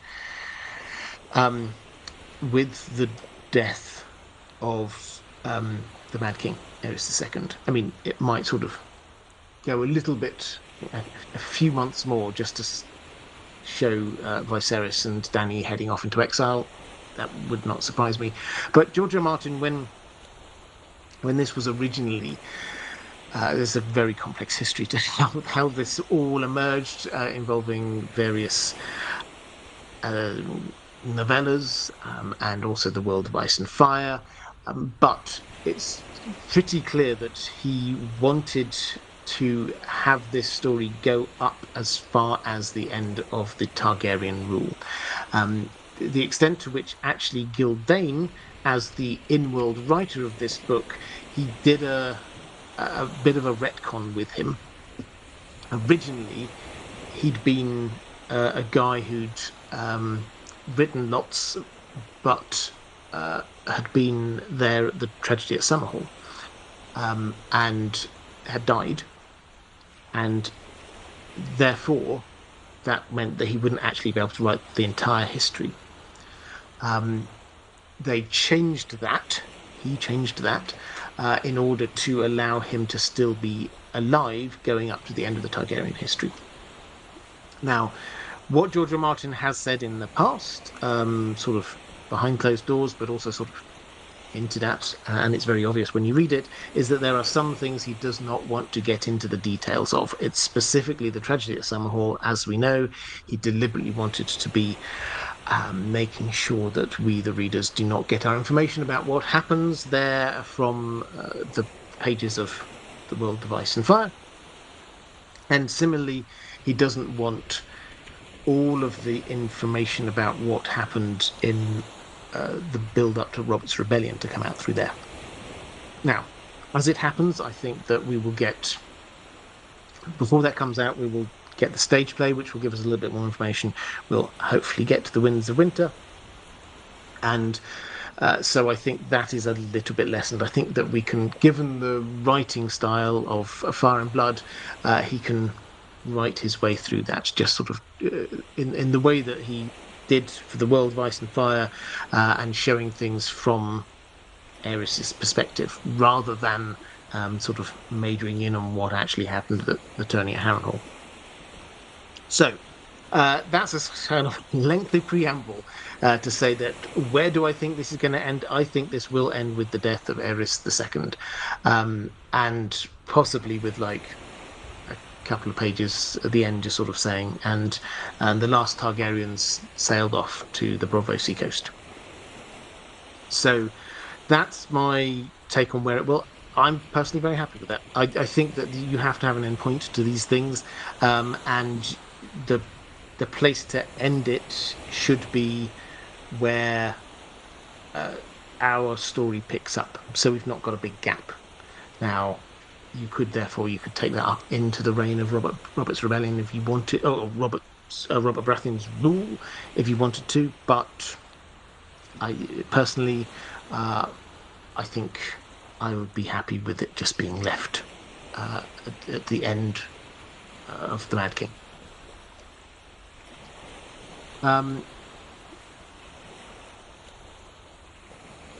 There is a question from Jinty M saying, I think one of the most interesting aspects of the Iron Bank, and Tycho Nestoris in particular, is that they are probably the best informed organisation in our story. Tycho travelled from Braavos to King's Landing to Eastwatch, calling in debts owed from multiple houses en route to Eastwatch. So he and his escort will have been picking up a lot of information along the way, both the general geopolitical information of each region and more detailed information on the state of individual houses. So when Tycho Nestoris returns to Braavos, it will be with a very detailed understanding of the Westerosi political situation, likely better detailed than King's Landing's own understanding.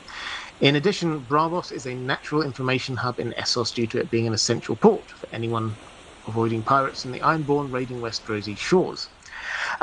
So I suppose the question is to what extent will the Iron Bank shape the events of the Winds of Winter? Because they really seem to be the best intersection of the clearest information for both Westeros and Essos.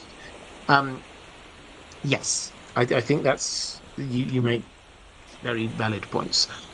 They will certainly have much better information and understanding on what's going on in the north than Cersei does, or indeed Fagon when he arrives. You get this when you see the Cersei chapters, and she's just getting these bits of information that she's being fed about what's going on at the wall, and it's just like little snippets. She doesn't understand all of the bits of coalition building that we're aware of, exactly who supports the Boltons now, who doesn't support the Boltons, who's actually supporting Stannis. She doesn't know any of that. So yes, Tychonosaurus will return back to Braavos with a lot more information than most other people in Westeros have got about what's going on there.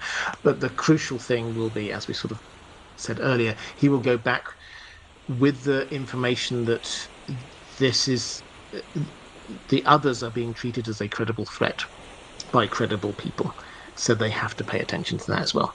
As for their role, I think this will be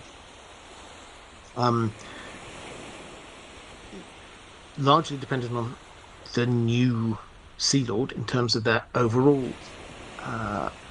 approach. We've got their arsenal, their shipyards, which we're told they can deliver a new galley every day, which is hugely fast, which means that they can build a significant fleet in not very long. So this isn't going to take a long time for them to build up a fleet which would have an impact. The other thing, I think, is going to be releasing Arya. Now, if we're saying that in ways that we don't 100% understand, but are definitely there in some way, if the Iron Bank and the Sea Lord are associated with the Faceless Men, if the Faceless Men are doing something, it will be partly with that agenda too. And I think it's pretty. You can have a look at my videos on this if you don't know all of the logic that leads up to it. But I think it's pretty clear to me that one of the things that the Faceless Men are trying to do with Arya is not that they're not trying to make her no one. If she's failing every single test they've got on her becoming no one, they know that she's still retaining her Stark identity. Do we really think that they don't know that she secreted a needle just outside their front door? I think they do know that. They certainly know who's on her kill list. They're training her up to be a very strong assassin. And who is on her kill list? Cersei. Do we think that the Sea Lord, the Iron Bank, would be happy with Cersei being dead? Absolutely, they would. Also, the Faceless Men, if they do see people who should be dead but aren't as an abomination, heresy, then the Mountain is also on that list. So just releasing Arya back into the wild, having trained her up, knowing that she's going to be pursuing those people, they've basically just sent out a trained assassin to be going and killing a few of the people that the powers that be in Braavos already want dead. Reflective Rambling, picking up for Lazy Ass Madman. Thank you. I love it when people pick up questions for others. That's very kind. Do you think we'll see the Braavos canals freeze over? What effect would this have on them and their livelihood, do you think? It's starting to happen already. Tychonosaurus talks about when he left, the canals were starting to freeze over. Arya mentions it a little bit in her Mercy chapter. It would be the smaller canals with the still water rather than the big lagoon. But what impact will that have? Well, it will have an impact on their day-to-day life, getting things to and fro. And it will also impact on their ability to be doing their fishing and the like. If it gets hard for them to actually get their boats out of their lagoon to go off and do their fishing, that's going to be, or get boats in bringing in supplies, then that's going to make life extremely hard. So the bigger problem for them will actually be if the fresh water supply freezes up. Now, we've not heard talk about that at all. How fast does that run? Probably not very fast. Is it possible that it sort of drops into pools and things? They could easily freeze over. So if that does freeze over, that might cause even more of an issue. So yes, this would definitely be an inconvenience for them. But I think we shouldn't imagine that the Braavos don't experience this at all. In Venice, I love Venice, by the way, it's a fantastic city.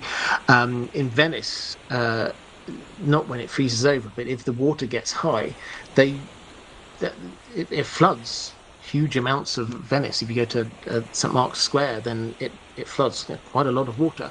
But they are prepared for it. They just like bring out these boards and they're these like little walkways going everywhere.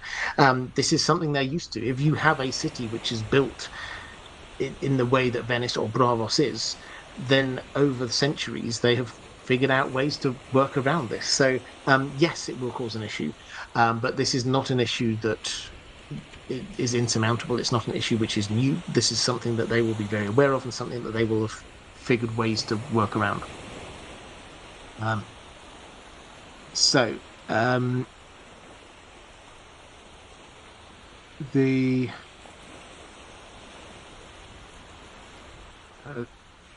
so Effective Rambling saying, what, the Braavos performers won't see a new performance opportunity and start ice shows to their list of spectacles? They may well do. They may well do. I mean, this is George R. Martin loves doing things, sort of taking inspiration from history. So one of my favorite random history facts is somebody who's lived and worked in London many years, that the Thames back in Victorian times, there were several recorded times when it froze over. The River Thames, big river, and didn't just freeze over a little bit. That's nothing strange. It froze over so thick that they had ice fairs on there. They would they set up a proper fun fair on there. They would pitch tents on there. There would be shows. Everything would be happening on the ice. So yeah, it's you may have been tongue in cheek about suggesting that, but yes, I'm pretty sure that's exactly what will be happening in Braavos. They'll be doing that kind of thing. Let's go to Andrew Kay saying, John shouldn't joke that a dragon could help with their frozen canal problem. No, he probably shouldn't. Let's go to a question from Ninja Robbo saying, hi Robert, hope you're well. I am, thank you. What do we know about the Titan? Why was it built? Was it designed to be an overt defensive structure? Has it ever had to be used in anger as such? When was it built? Presumably after they stopped hiding from Valyria and her successors, because a gigantic statue would probably give away their location. And how did they build it? Slaves being out of the question. Did the sitting Sea Lord have enough cash to make it happen, or did everyone have to pitch in? So, was it made with magic, giants, or just a big old scaffold? I think we'd have been told if it was made with magic. There's no hints that this was made with giants. So, yes, I think big old scaffold is the answer. Who paid for it? We don't know, but it is very clearly there as city, amongst other things, city defences. And so that implies that the money came from the state in some way. We're not told. George R. Martin, he loves telling us about tax systems and the like. I did a whole load of videos on that if you're interested, but he hasn't gone into huge amounts of detail about how the tax system in Braavos works. But I think we have to assume that some parts, from what we understand, some parts of Braavos are the public things. So the Titan is one of them. The Sea Lord's palace isn't just owned by the Sea Lord. This is owned by the state, and when that Sea Lord goes, they get kicked out and other people come in and take over. This is like the White House, 10 Downing Street. This is owned by the state in some way. And so Similarly, there's statues of previous Sea Lords, which I think the clear implication is that they must be sort of public art of some kind. So but the public purse paid for this in some way. Is it purely a defensive structure? No, it's not purely a defensive structure. Um, it is. It's there as a statement of where Braavos is, who Braavos is. Everybody has heard of the Titan of Braavos, and it is impressive. It shows the ability of Braavos to be doing magnificent things. To anyone who comes in, the first impression they get of Braavos is not going down some smelly street. They have to go through the legs of the Titan of Braavos. So all of that said, it is a defensive structure. We're told that it's an early warning sort of defense. The horn it bellows every time a ship goes through, so it probably does that quite a lot. So they know when something's coming in, and it's not just like a big statue, it's hollow, and there are holes in it, which means that the defenders are looking down, they can see who's coming in, and if they want to, they can. It's like a defensive structure in a castle. They can shoot down the boiling water, or whatever it is.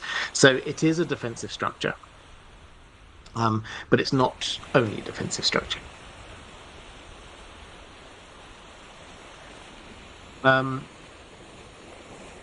Relaxed like a cat saying, I know this is somewhat off topic, but as an English literature PhD student, I have a lot of sympathy for George R. R. Martin taking a long time to finish his A Song of Ice and Fire books. What advice would you give George R. R. Martin to get the job done? Well, I don't think I would give him advice at all. I have to admit, it's not. I don't think it's my place.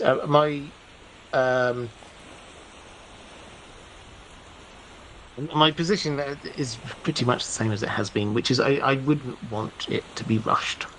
And I mean, I don't know what's going on. He clearly has some kind of what we might call writing block. He described the Myronese knot, or the complications he had in trying to write A Dance with Dragons. I suspect something similar to that has been happening here. Whatever it is, yes, he's clearly struggling to write it at the same speed that he wrote previous ones. But I don't want something coming out that is not exactly how he wants it. I'd much rather wait another 10 years and get the right thing than to get something out now that I'm a bit disappointed by because he rushed the end, because he was under pressure from people to be delivering it. So as far as I'm concerned, he can take as long as he needs. That doesn't mean I don't want it. I really, really want that book. But as far as I'm concerned, yeah, he should just make sure he gets it right. If that means sort of just writing a page a day, so be it. I mean, he's self-aware enough to know this and even joke about it when he's with people like Stephen King on a panel. Then he sort of jokingly asks him, how on earth can you write so fast, and things like that. So he's very aware of this, and it's not that he's incapable, but yeah, I don't think it's my place to be offering advice. I agree with Woodward saying we will find out what his issues are after it comes out. Yeah, I think you're probably right. Yeah, well, I suspect that he will tell us. And incidentally, forget all rumours and other things like that. Just he has said, and he's always been clear about this, when it's done, he will tell us. It's not, don't try and read the runes and anything like that. He will tell us when it is done, probably in a blog post. And everyone will get very excited. So, yeah. An effective rambling advice for others: stop talking about it. Paranoia and pressure can make someone freeze up even more than usual inspiration lack. Yeah, absolutely. I think. I mean, I try not to put pressure on. I mean, I'm delighted we've got the books we have. It would not surprise me if other books come out that aren't the Winds of Winter. I already feel a little bit sad in advance for the reaction that would get from people saying, "Oh, I don't want this book. I want that." Um, I'm grateful for what we've got. I'm looking forward to whatever we get in the future. Right, let's go to question from Ranabir Mitra saying salutations, and to you too. Love to fellow patrons and mods in the chat. Yeah, love to.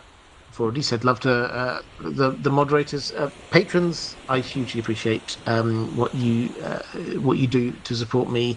I can't do this. I say this every time. I can't do this without your support. So thank you. I appreciate it. That's why I prioritize patrons' questions here. While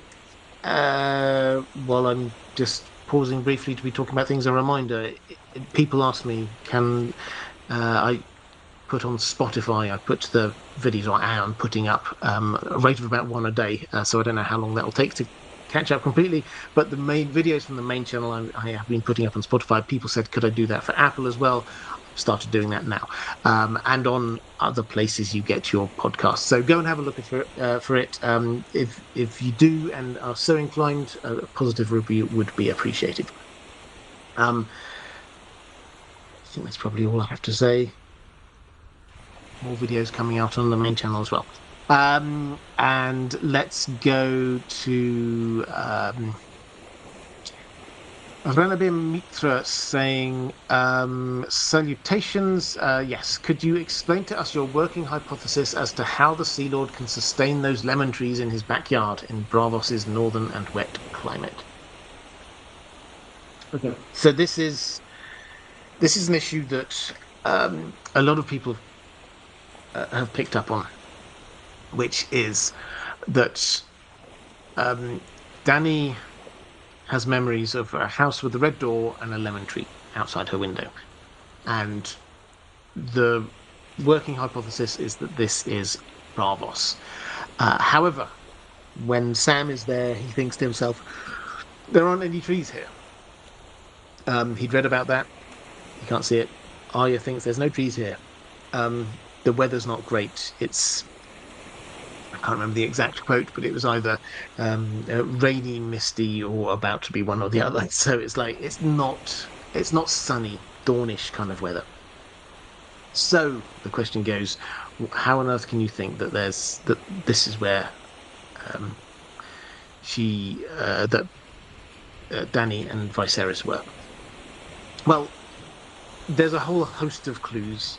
I did a video about this if you're interested. There's a whole host of clues showing why they were there, the secret pact that was done, which was witnessed by the Sea Lord, a variety of other reasons. But on the simple question, which some people say, aha, it can't be there because there's a lemon tree, there's no trees in Braavos, that the sentence that we have that's saying there are no trees in Braavos, thinks Sam, except the second half of the sentence, it's not even a new sentence, new paragraph, it's the same sentence, except in the courts and the gardens of the mighty. Which, if you change the sentence around a bit, means that there are trees in the courts and gardens of the mighty. So it's almost like me trying to say how they can do that. I don't have to prove it because George R. R. Martin has already told us that there are trees there.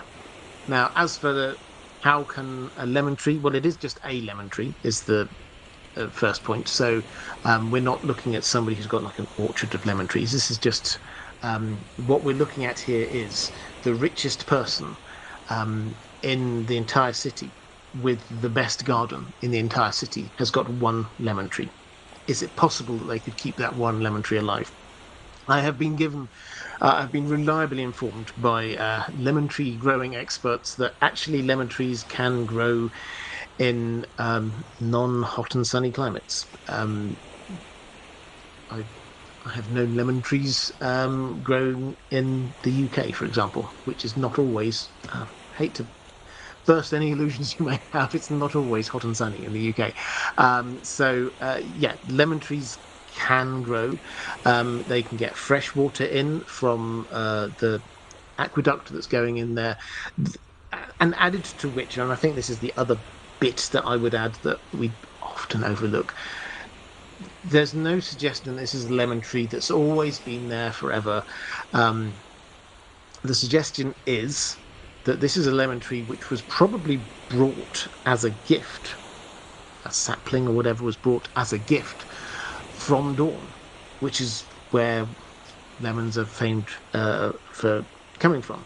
It was brought from Dawn by Oberyn Martell as a gift to the Sea Lord of Braavos, because they were trying to broker in Braavos this marriage pact between Viserys and Arianna. So that's the thinking, and that's important because as much as we think about, oh, but how can it survive in bad? It's not been in really bad weather. It's not seen that would not therefore have witnessed a winter, because we've had a 9-year summer, and before that 9-year summer, we will have had a spring. So if it was planted in spring, and that kind of makes sense that you wouldn't bring a tree as a gift if it's just coming to winter time. If you thought we've got spring, we've got summer, that's the time that you plant it.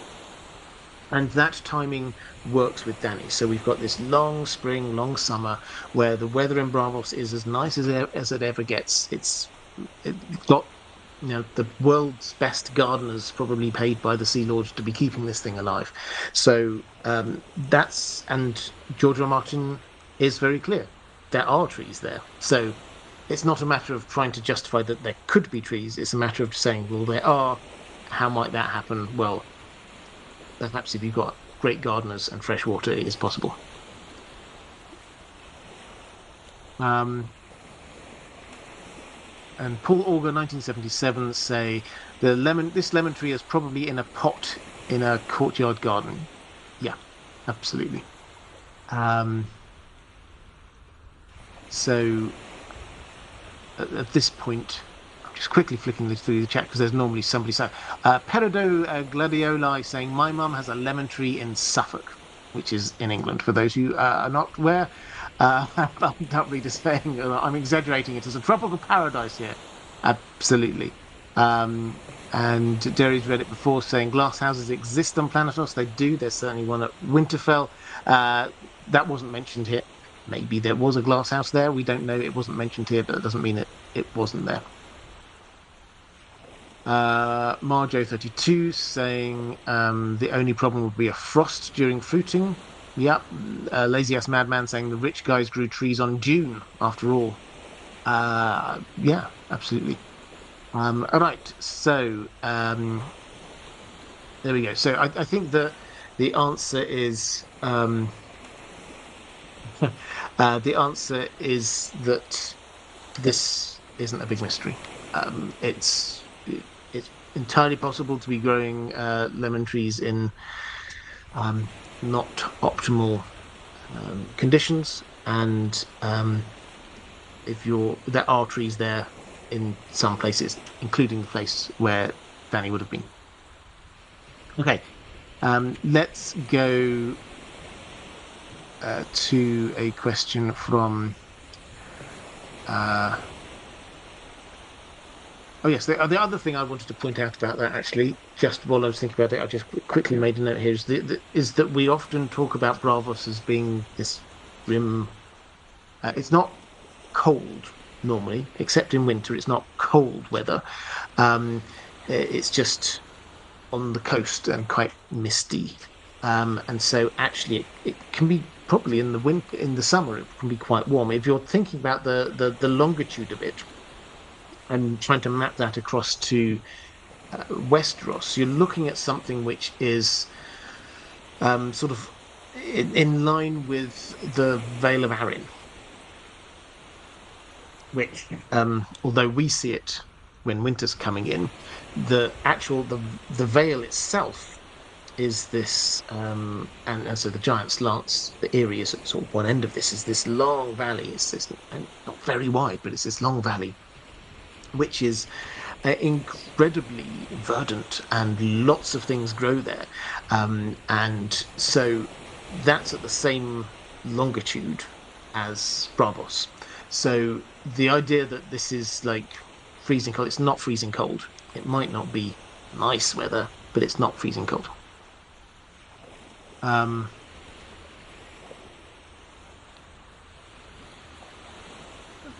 So let's go to so friend, happy Thursday, Robert, and to you too. Would be great to hear you discuss the technology advancement in Braavos. Are they far ahead of the rest of the world, and if so, why? The Maesters could potentially be holding things back in Westeros, but what about everywhere else? Also, I've started to listen to the well-told tale, The Wind and the Willows first, and I'm loving it. Best wishes, warmest regards. Well, best wishes, warmest regards to you. Yeah, if you don't know, I've got another channel, sort of a side project, really, where it's called The Well-Told Tale. There'll be a link somewhere, where I audio narrate books, the best science fiction and fantasy books ever. The Wind of the Willows, yeah, it's a personal favourite. If you've never come across it, it's just a lovely little tale. But you were asking here about technology in Braavos. Are they far ahead of everyone else? So it seems not so far ahead that it's like everyone's going, wow, what? Well, they've got, you know, the next level up from everyone else. It's not that they're working with computers while everybody else is there, sort of scratching things in dirt on the ground or whatever. They're not hugely far above, but what they have got is clearly they've moved to a position where they've got specialization of labor, which is what is allowing them to be building their ships so quickly, for example. And they have clearly got ability to be building complex structures like the aqueduct and like the Titan. So the technology is there, but it's not that they're so far ahead of everyone else. Given time, perhaps they would, because the kind of impression we get is that this is the sort of place where there's lots of people all over the place trying things. There's merchants, a massive merchant class going on there. You've got entrepreneurs. You've got the rich people idle and seeking diversions. The kind of situation that would create this more sort of Renaissance kind of feel that might eventually lead into sort of technological advancements. So it's not that they are there yet, but they've started to be improving in a few different ways, and the way is set for advancement there to an extent that is not the case in most of Westeros, for example. In most of Westeros, the Maesters keep a lock on information. And yes, there does appear to be sort of like a merchant class in some of the cities, but it is nowhere near what we see going on in Braavos. You could be forgiven for particularly book one in Winterfell. Do we meet any kind of middle class traders? Really, when they're sort of heading down south, go to King's Landing. Well, there's some, yes, but when you get to Braavos, suddenly this is everything. Arya's going around. There's shopkeepers here, there, selling stuff. We hear about thriving businesses. There's a lot more going on than there are in most places in Westeros.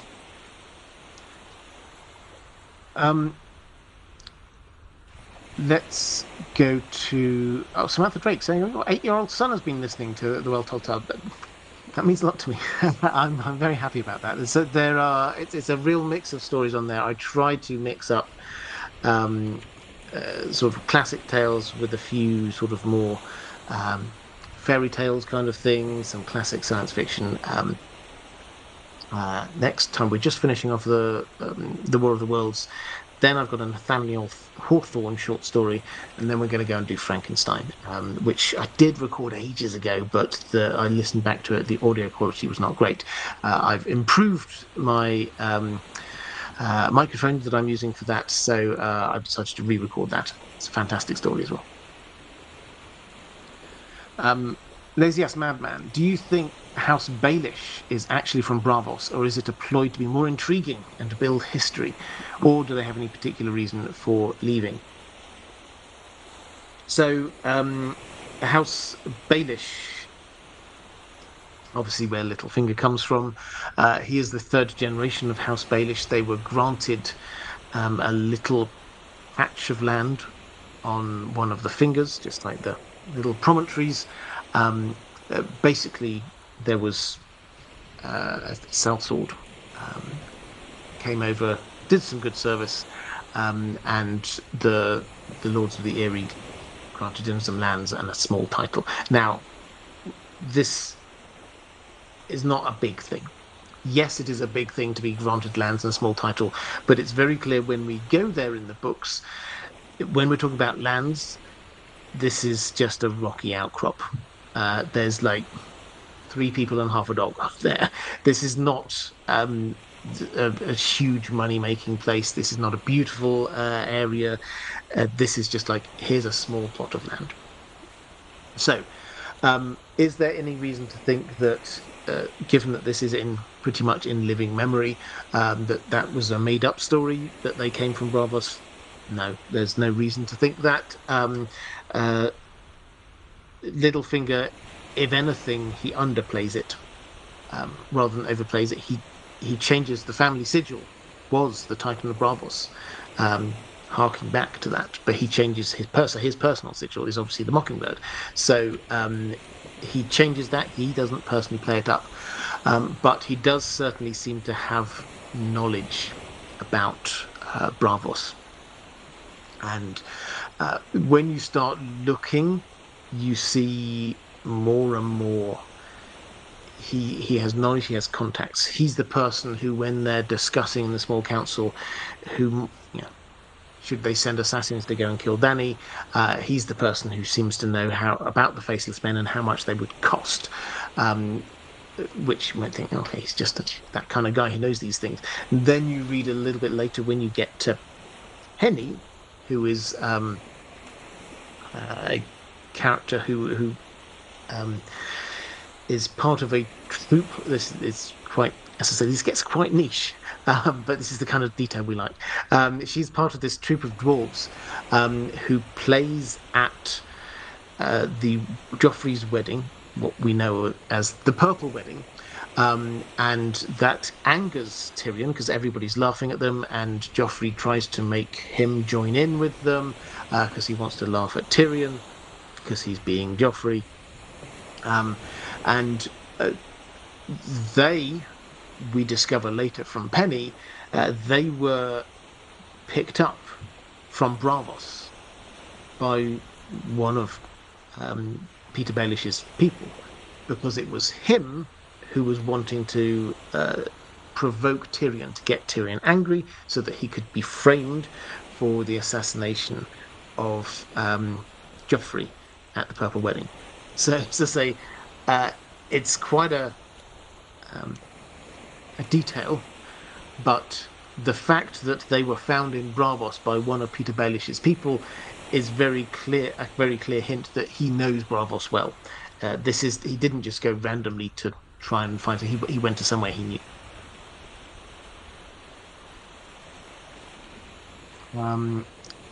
Let's go to Kilgore Tully saying, I only have a minute between work though. Hello, good to see you. Let's go to Ranabir Meet. Oh, actually, I think that's my... Oh, yes, I've caught up all my questions from my patrons about Braavos. So now is a good time to drop any more questions about Braavos into the chat. I'll try and pick up as many of them as I can. I have got a Lord of the Rings question from Ranabir Mitra saying, a follow-up to the Mirror of Galadriel video. I did a video, what actually is the Mirror of Galadriel? You remember it from the films. Galadriel's there, gets Frodo and Sam, pours water into this big basin, they see things. But what is it? What's actually going on there? Ranabir Mitra says, you mentioned there a theory I had about running water being linked with good omens versus stagnant water. Can you expand on this theory and share with us some examples you've encountered to back up your theory? does Ulmo versus Morgoth come into this? Because you mentioned that almost all water is free of the influence of Morgoth. So that's not. Yeah, that quote you're here. This is like water in Tolkien's world. It's an interesting. Again, it's a nerdy sort of rabbit hole if you want to go down this. Tolkien, when he writes and he shows us the world of Middle Earth, um, he loves nature so much, and one of the ways this comes through is that you can you can almost tell the nature of a place by the nature that they're in. The Shire is beautiful. Um, Countryside, we get the elves in Lothlorien living and working with nature. You go to places like Mordor, for example, that's not good nature, that's nasty nature. And it's like you could treat that as being like at one level, this is just Tolkien just sort of like telling us a story through the landscape, which he is. But there's more to it than this because the original big bad guy of the Tolkien world is Morgoth, and he. You can read about this in Morgoth's Ring if you're interested. He sort of poured, in the same way that Sauron kind of poured himself into the One Ring, Morgoth poured himself into Middle Earth, sort of corrupting Middle Earth as a whole, and that has ramifications across the piece. And Christopher Tolkien, sort of summarizing some of this, says it is quite possible, of course, that certain elements of conditions of matter had attracted Morgoth's special attention, mainly unless in the remote past for reasons of his own plans. For example, all gold in Middle-earth seems to have had a specially evil trend, but not silver. Water is represented as being almost entirely free of Morgoth. This, of course, does not mean that any particular sea, stream, river, well, or even vessel of water could not be poisoned or defiled. All things could be. So that's what Christopher Tolkien says, is that basically water is, by its nature, within Tolkien's world, this is pure, this is good, this is life-giving. And the rabbit hole you can go down in this is to say this is one of the ways that Tolkien kind of shows us stuff. When you get fresh running water, it is a symbol of nature. It's a symbol of goodness. It's a symbol of things being right with the world. Examples you get in Lothlorien, the water that Galadriel uses is from this stream which runs through from this fountain in the center. You get the outside Rivendell, you get that river. The river washes away the evil of the Black Riders. Water, similarly, it washes away Numenor. This washes away bad things going on there. Water is a fresh-flowing, free-flowing water is deemed to be good. This is why also, again, another video I did, the Black Riders find it hard to cross running water. So we've got that. You asked if this is related at all to Ulmo. Ulmo being the Valar who is associated with the sea and with water. And the answer is yes. Valar is, as we all know, the best of the Valar. Ulmo is the best of the Valar. He never abandoned the children of Ilúvatar, even when the other Valar just like were not really paying much attention. He never did. So the water is often seen as this great blessing. The flip side of that is you can often tell when Tolkien is showing us through the landscape that there's bad things going on. When you have dammed up, still rank water. So I think one of the examples I might have used in that video is that you get outside Moria. One of the ways that we get this idea, there's something not right, is that you get that big pool. That pool wasn't supposed to be there. Well, should have been a river, just sort of, and they talk about it as they're going down. Gimli's saying there should be a river going on here, and it's like somebody must have dammed it up, and what's left is this kind of stagnant pool, which the water in the water is in. So that's one example. You get Saruman, who dams up the river Isen, and it's like obviously the Ents release the dam, and the water washes through Isengard, and that again is like the free flowing water washing away the evil of what Saruman had been doing. So you get these examples everywhere. The dead marshes, again, another example, where you get still stagnant water, that is a bad sign. Where you get rushing, free flowing water, that is a good sign in Tolkien. And it comes down not just I'm symbolically showing you whether this is a good area or a bad area. This comes down to a deeper understanding about the lore of his world. So let's go to some questions from the chat. Caius Ballerina, does the Iron Bank have branches, or do they really store all of their money in a single location? What does security look like? Well, we're not told this. The original Iron Bank was in these mines, which, and I said slightly tongue-in-cheek, but this is basically the way they say it, was that, you get this basic cave system that they put a big door over the front, and only a small number, I think it was 14 people, had the key to open it, hence the key holders. Now, that is, when it's written, it said that is, that's the original base for the Iron Bank. So the implication is that they may still have that, but now probably they keep most of their money underneath the Iron Bank itself. We've not been there in person in the books. Do they have branches?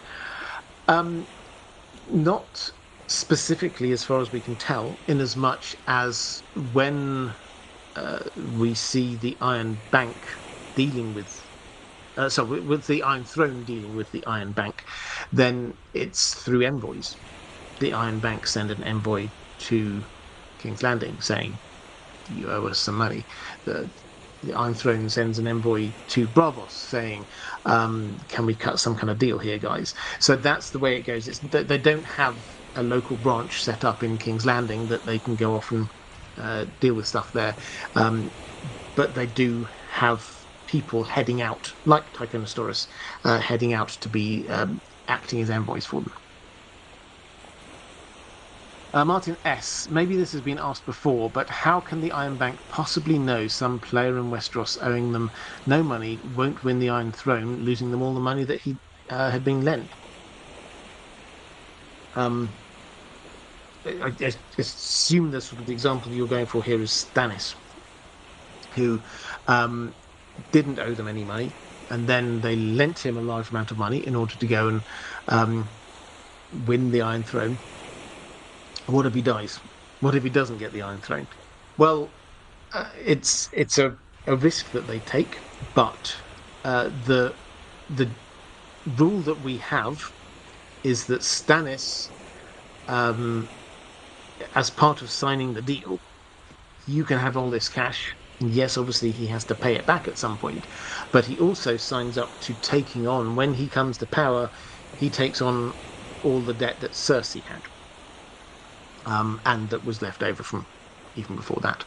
So there's an accumulation of debt. So I think if we're looking out for this kind of thing, what we'll have to do is, if Stannis, for whatever reason, if he dies, or they give up on him and decide somebody else they need to approach, let's say Fagon does sweep into power, they will send somebody there. And they might go, okay, are you willing to take on the debts from Cersei and also from Stannis? And if you do, then we will cut off supply to Stannis and support you. How's that sound? That could well be an approach that they go for.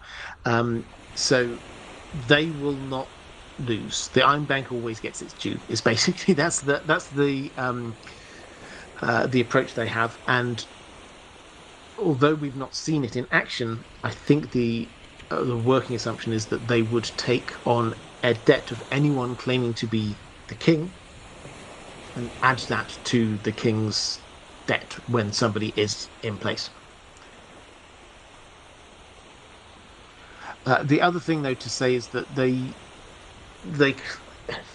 they're willing to be pragmatic when somebody's going to be pragmatic with them. So and the example here is with Jaehaerys that we talked about earlier.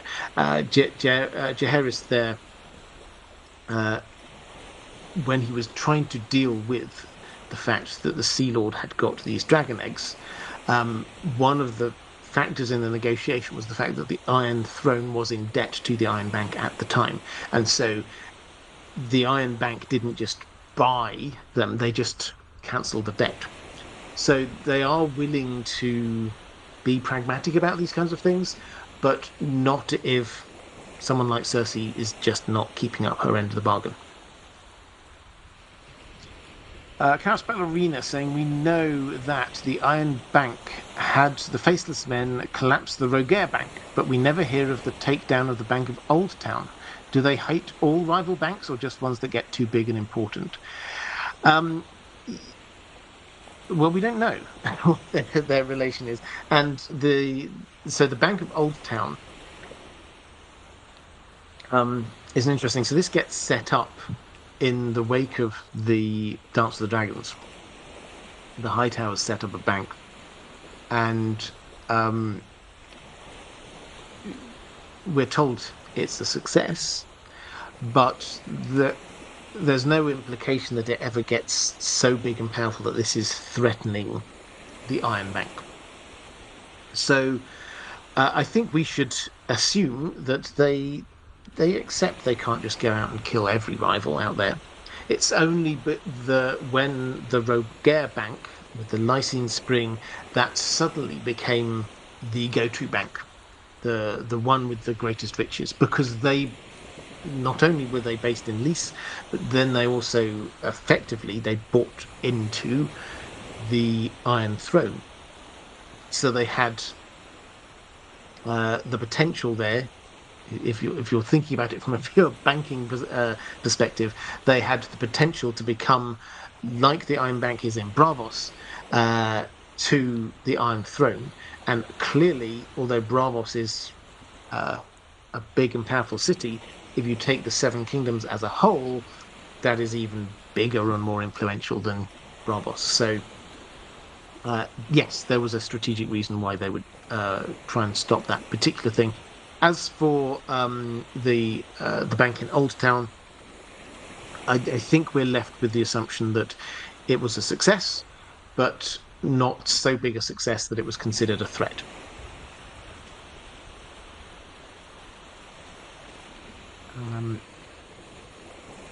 Uncle Gwendolyn saying, late to the party, but happy to be at the party. Cheers, Robert. Good to see you. And Kolkarsnuk saying they hedge their bets by betting on all sides at once. Absolutely. Mara Lee asking if there are any updates regarding the Hunt for Gollum and the Rings of Power TV production. Apologize if you've already answered this. I haven't answered this, certainly not this live stream. The Rings of Power is coming to an end of filming. I think they've finished their principal filming now, possibly even today. They are doing a few extra little bits here and there, but that's where they're at. The Rings of Power takes a long time in post-production, based on what's happened the last 2 seasons. My understanding is we should expect that perhaps this time next year. The Hunt for Gollum is moving ahead. So Andy Serkis has now gone over to. Andy Serkis is directing this.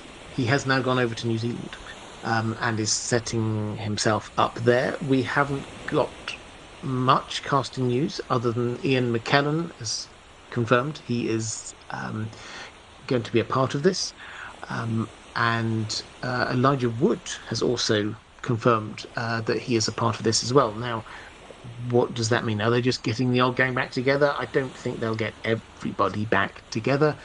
It's possible that they will use some kind of framing device. Who knows? But yeah, my understanding of that is that it's not everything is now nailed down yet, which is why they haven't been announcing huge amounts of casting news or anything. But In terms of when that is going to be out, we're looking at December 2027, I believe. That's the idea. So they are looking to be starting filming in the spring of next year.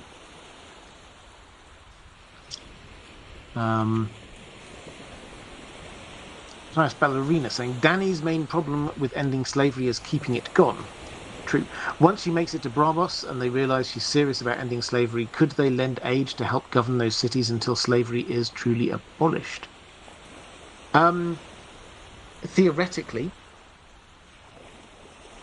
the bit I'm not sure about is the making it to Braavos. Now,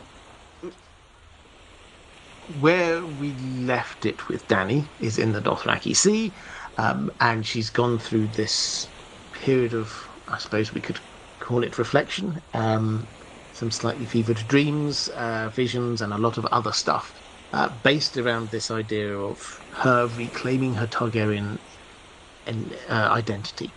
Fire and blood. The dragons remember who you are. Do you? She looks west, and the sky is the color of a blood bruise, etc., etc. This is her about to start the arc, which will lead her to Westeros. So, the reason why I'm sort of uncertain about the Braavos thing is that if she goes the route you would expect her to go, as a default, she's in the Dothraki Sea, but then she will go back to Meereen because that's where her people are, that's where her army is. And if she then gets them to head off, they will go westwards and they will go past Volantis. And we've got lots of foreshadowing that there's things going on in Volantis, and maybe she will be freeing the slaves there. It's noticeable that we're told that the atmosphere Tyrion, when he's going through in the Temple R'hllor there, the slaves are all out there listening to the preaching, and he says that the atmosphere was very similar to what it felt like in King's Landing just before the riot. That this is a tinderbox going on here. So, the name temporarily escapes me, but in Jorah and Tyrion meet this woman in Volantis, who is there, who had married one of the high and mighty, but she had originally been a slave, and now she sort of runs a lot of the city, sort of the city away from the sort of the official parts. She puts people in contact with other people, that kind of stuff.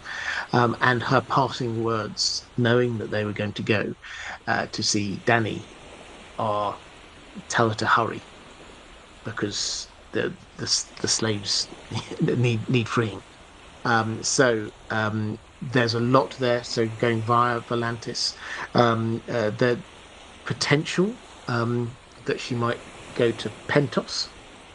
But Braavos is going completely out of her way. If she's in a boat, and if the main army are in boats, then if she's going to land King's Landing or Dragonstone, then going up to Braavos would be taking weeks out of her way to be going in the wrong direction. So just on a sort of a middle route of what we might expect, no. The other option, which I think we kind of often don't think about, because the way they presented it on the TV show was everybody's just gets on boats and they all head west. The dragons are flying over. It's just one big fleet, and the army is all on there. That doesn't feel as if it's 100% what's going to be happening. For example, the Dothraki. I would guess that what you would say if you were trying to tactically say, how do we get the Dothraki there? We know the Dothraki don't want to get in boats, so you want to minimize the amount of time that they're in boats. So you put them across the shortest crossing, which is probably Pentos across to somewhere like Dragonstone. So you don't drag the Dothraki all the way many miles to the south and east down to Meereen to put them on boats so that they're on the boats to take them all the way back across westwards again. when you're at Vaestofrak, you just say, you head west and we'll meet you at Pentos, for example. So I could see them going to Pentos, but Braavos, I'm not so sure. But the bigger thing, could they realize he's serious and lend aid to help govern those cities until slavery is truly abolished? Yeah, in theory, yes, absolutely. I could see them doing that. The problem is distances and time, is that Essos is a huge continent. Actually getting people over, all the way over to, I mean, her making her way over to Braavos and then them sending people all the way back to Marine would take a very long time, and it would be sort of off the radar of the stock. But at that point, the story that we're focusing on will be very much in Westeros. So possibly, but it will take a while. Martin S saying, okay, but what if an enemy of the one they sponsored wins and that player agrees to nothing? This is the Iron Bank in terms of who they're supporting for the Iron Throne. Well, this isn't just the Iron Throne. I should probably just say that up front. This is how they deal across the piece. They want the ruler of a place to owe them money. That's what they like.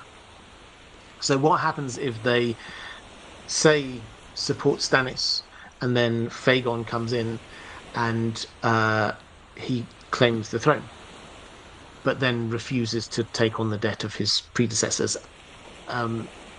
They will always try and get their due, is the only way of saying this. So if Stannis isn't going to do it, then they'll support somebody else. And that's the way that they've always operated. They're not just about to write off a debt simply because somebody they don't like who refuses to pay their debt is there. In their mind, it's not the individual that has the debt, it's the institution of the Iron Throne. So they will think that the debt still remains there, and they would deal with that in the same way that they dealt with Cersei, saying that she's not going to be paying back the debt at the moment. I was going to say, to be fair to Cersei, it's quite hard to be fair to Cersei in these circumstances. But she wasn't saying, well, we'll never pay it back. It was like, let's build the things we want to build. We will need to build some more ships. And then after all the war's gone and we'll have a bit more money, then we can start repaying them again. That's what she's saying. She's not saying, I'm never going to pay them back. But the point you're making is what happens if the person who wins says, actually, I don't owe you the money.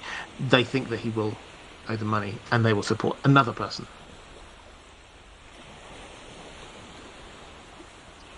Okay, I think that's me. Have a quick flick through now.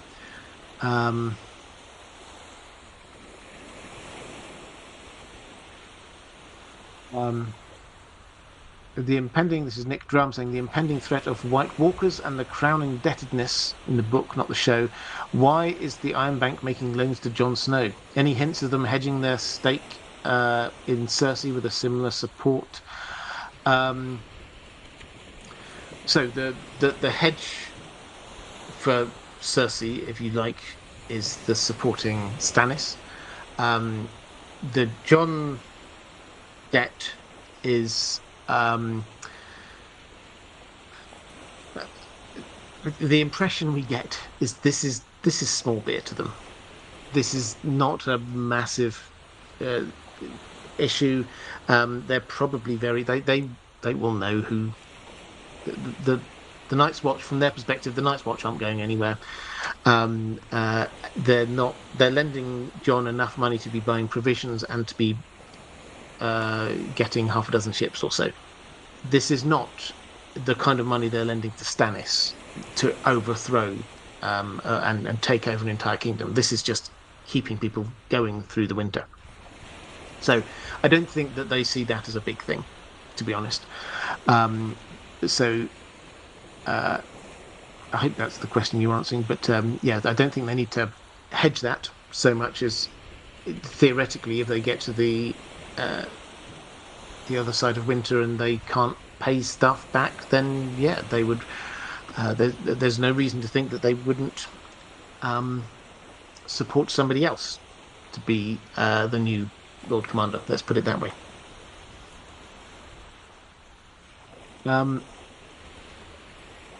Northern Tommy says the funny thing is the bank doesn't seem super unreasonable. If Cersei had bothered to communicate, they might even have continued support.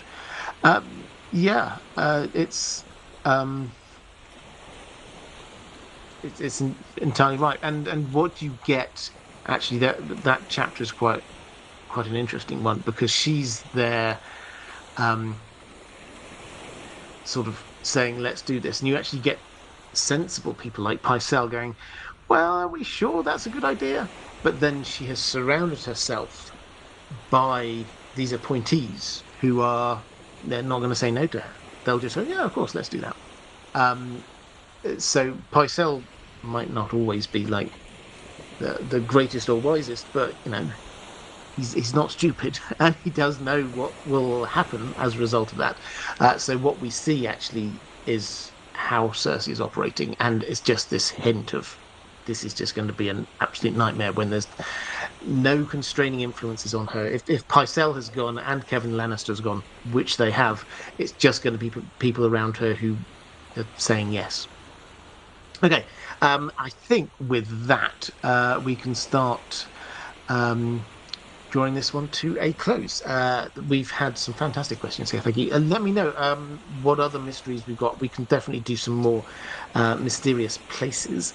But if there's like a particular mystery, an unexplained something, like I went through the Night of the Laughing Tree and R plus Alec was Jay or something, if there's a particular mystery you want me to be uncovering in one of these, then let me know down in the comments afterwards. But thank you, patrons. Thank you, moderators. If you want to get the videos on the main channel on Apple, then go over there. I'm starting to upload them there on a daily basis, so please do go and check that one out. And there's lots of stuff happening on the main channel as well. So I think that is all. If you're watching this back a bit later on this channel, appearing somewhere around here is going to be a link to other live streams that I've done. Appearing somewhere around here is a link to my Patreon page. Patreon is still the best way to support this channel if you wish to do so. So thank you very much. That is all for this time. Take care, everyone, and I'll see you again soon.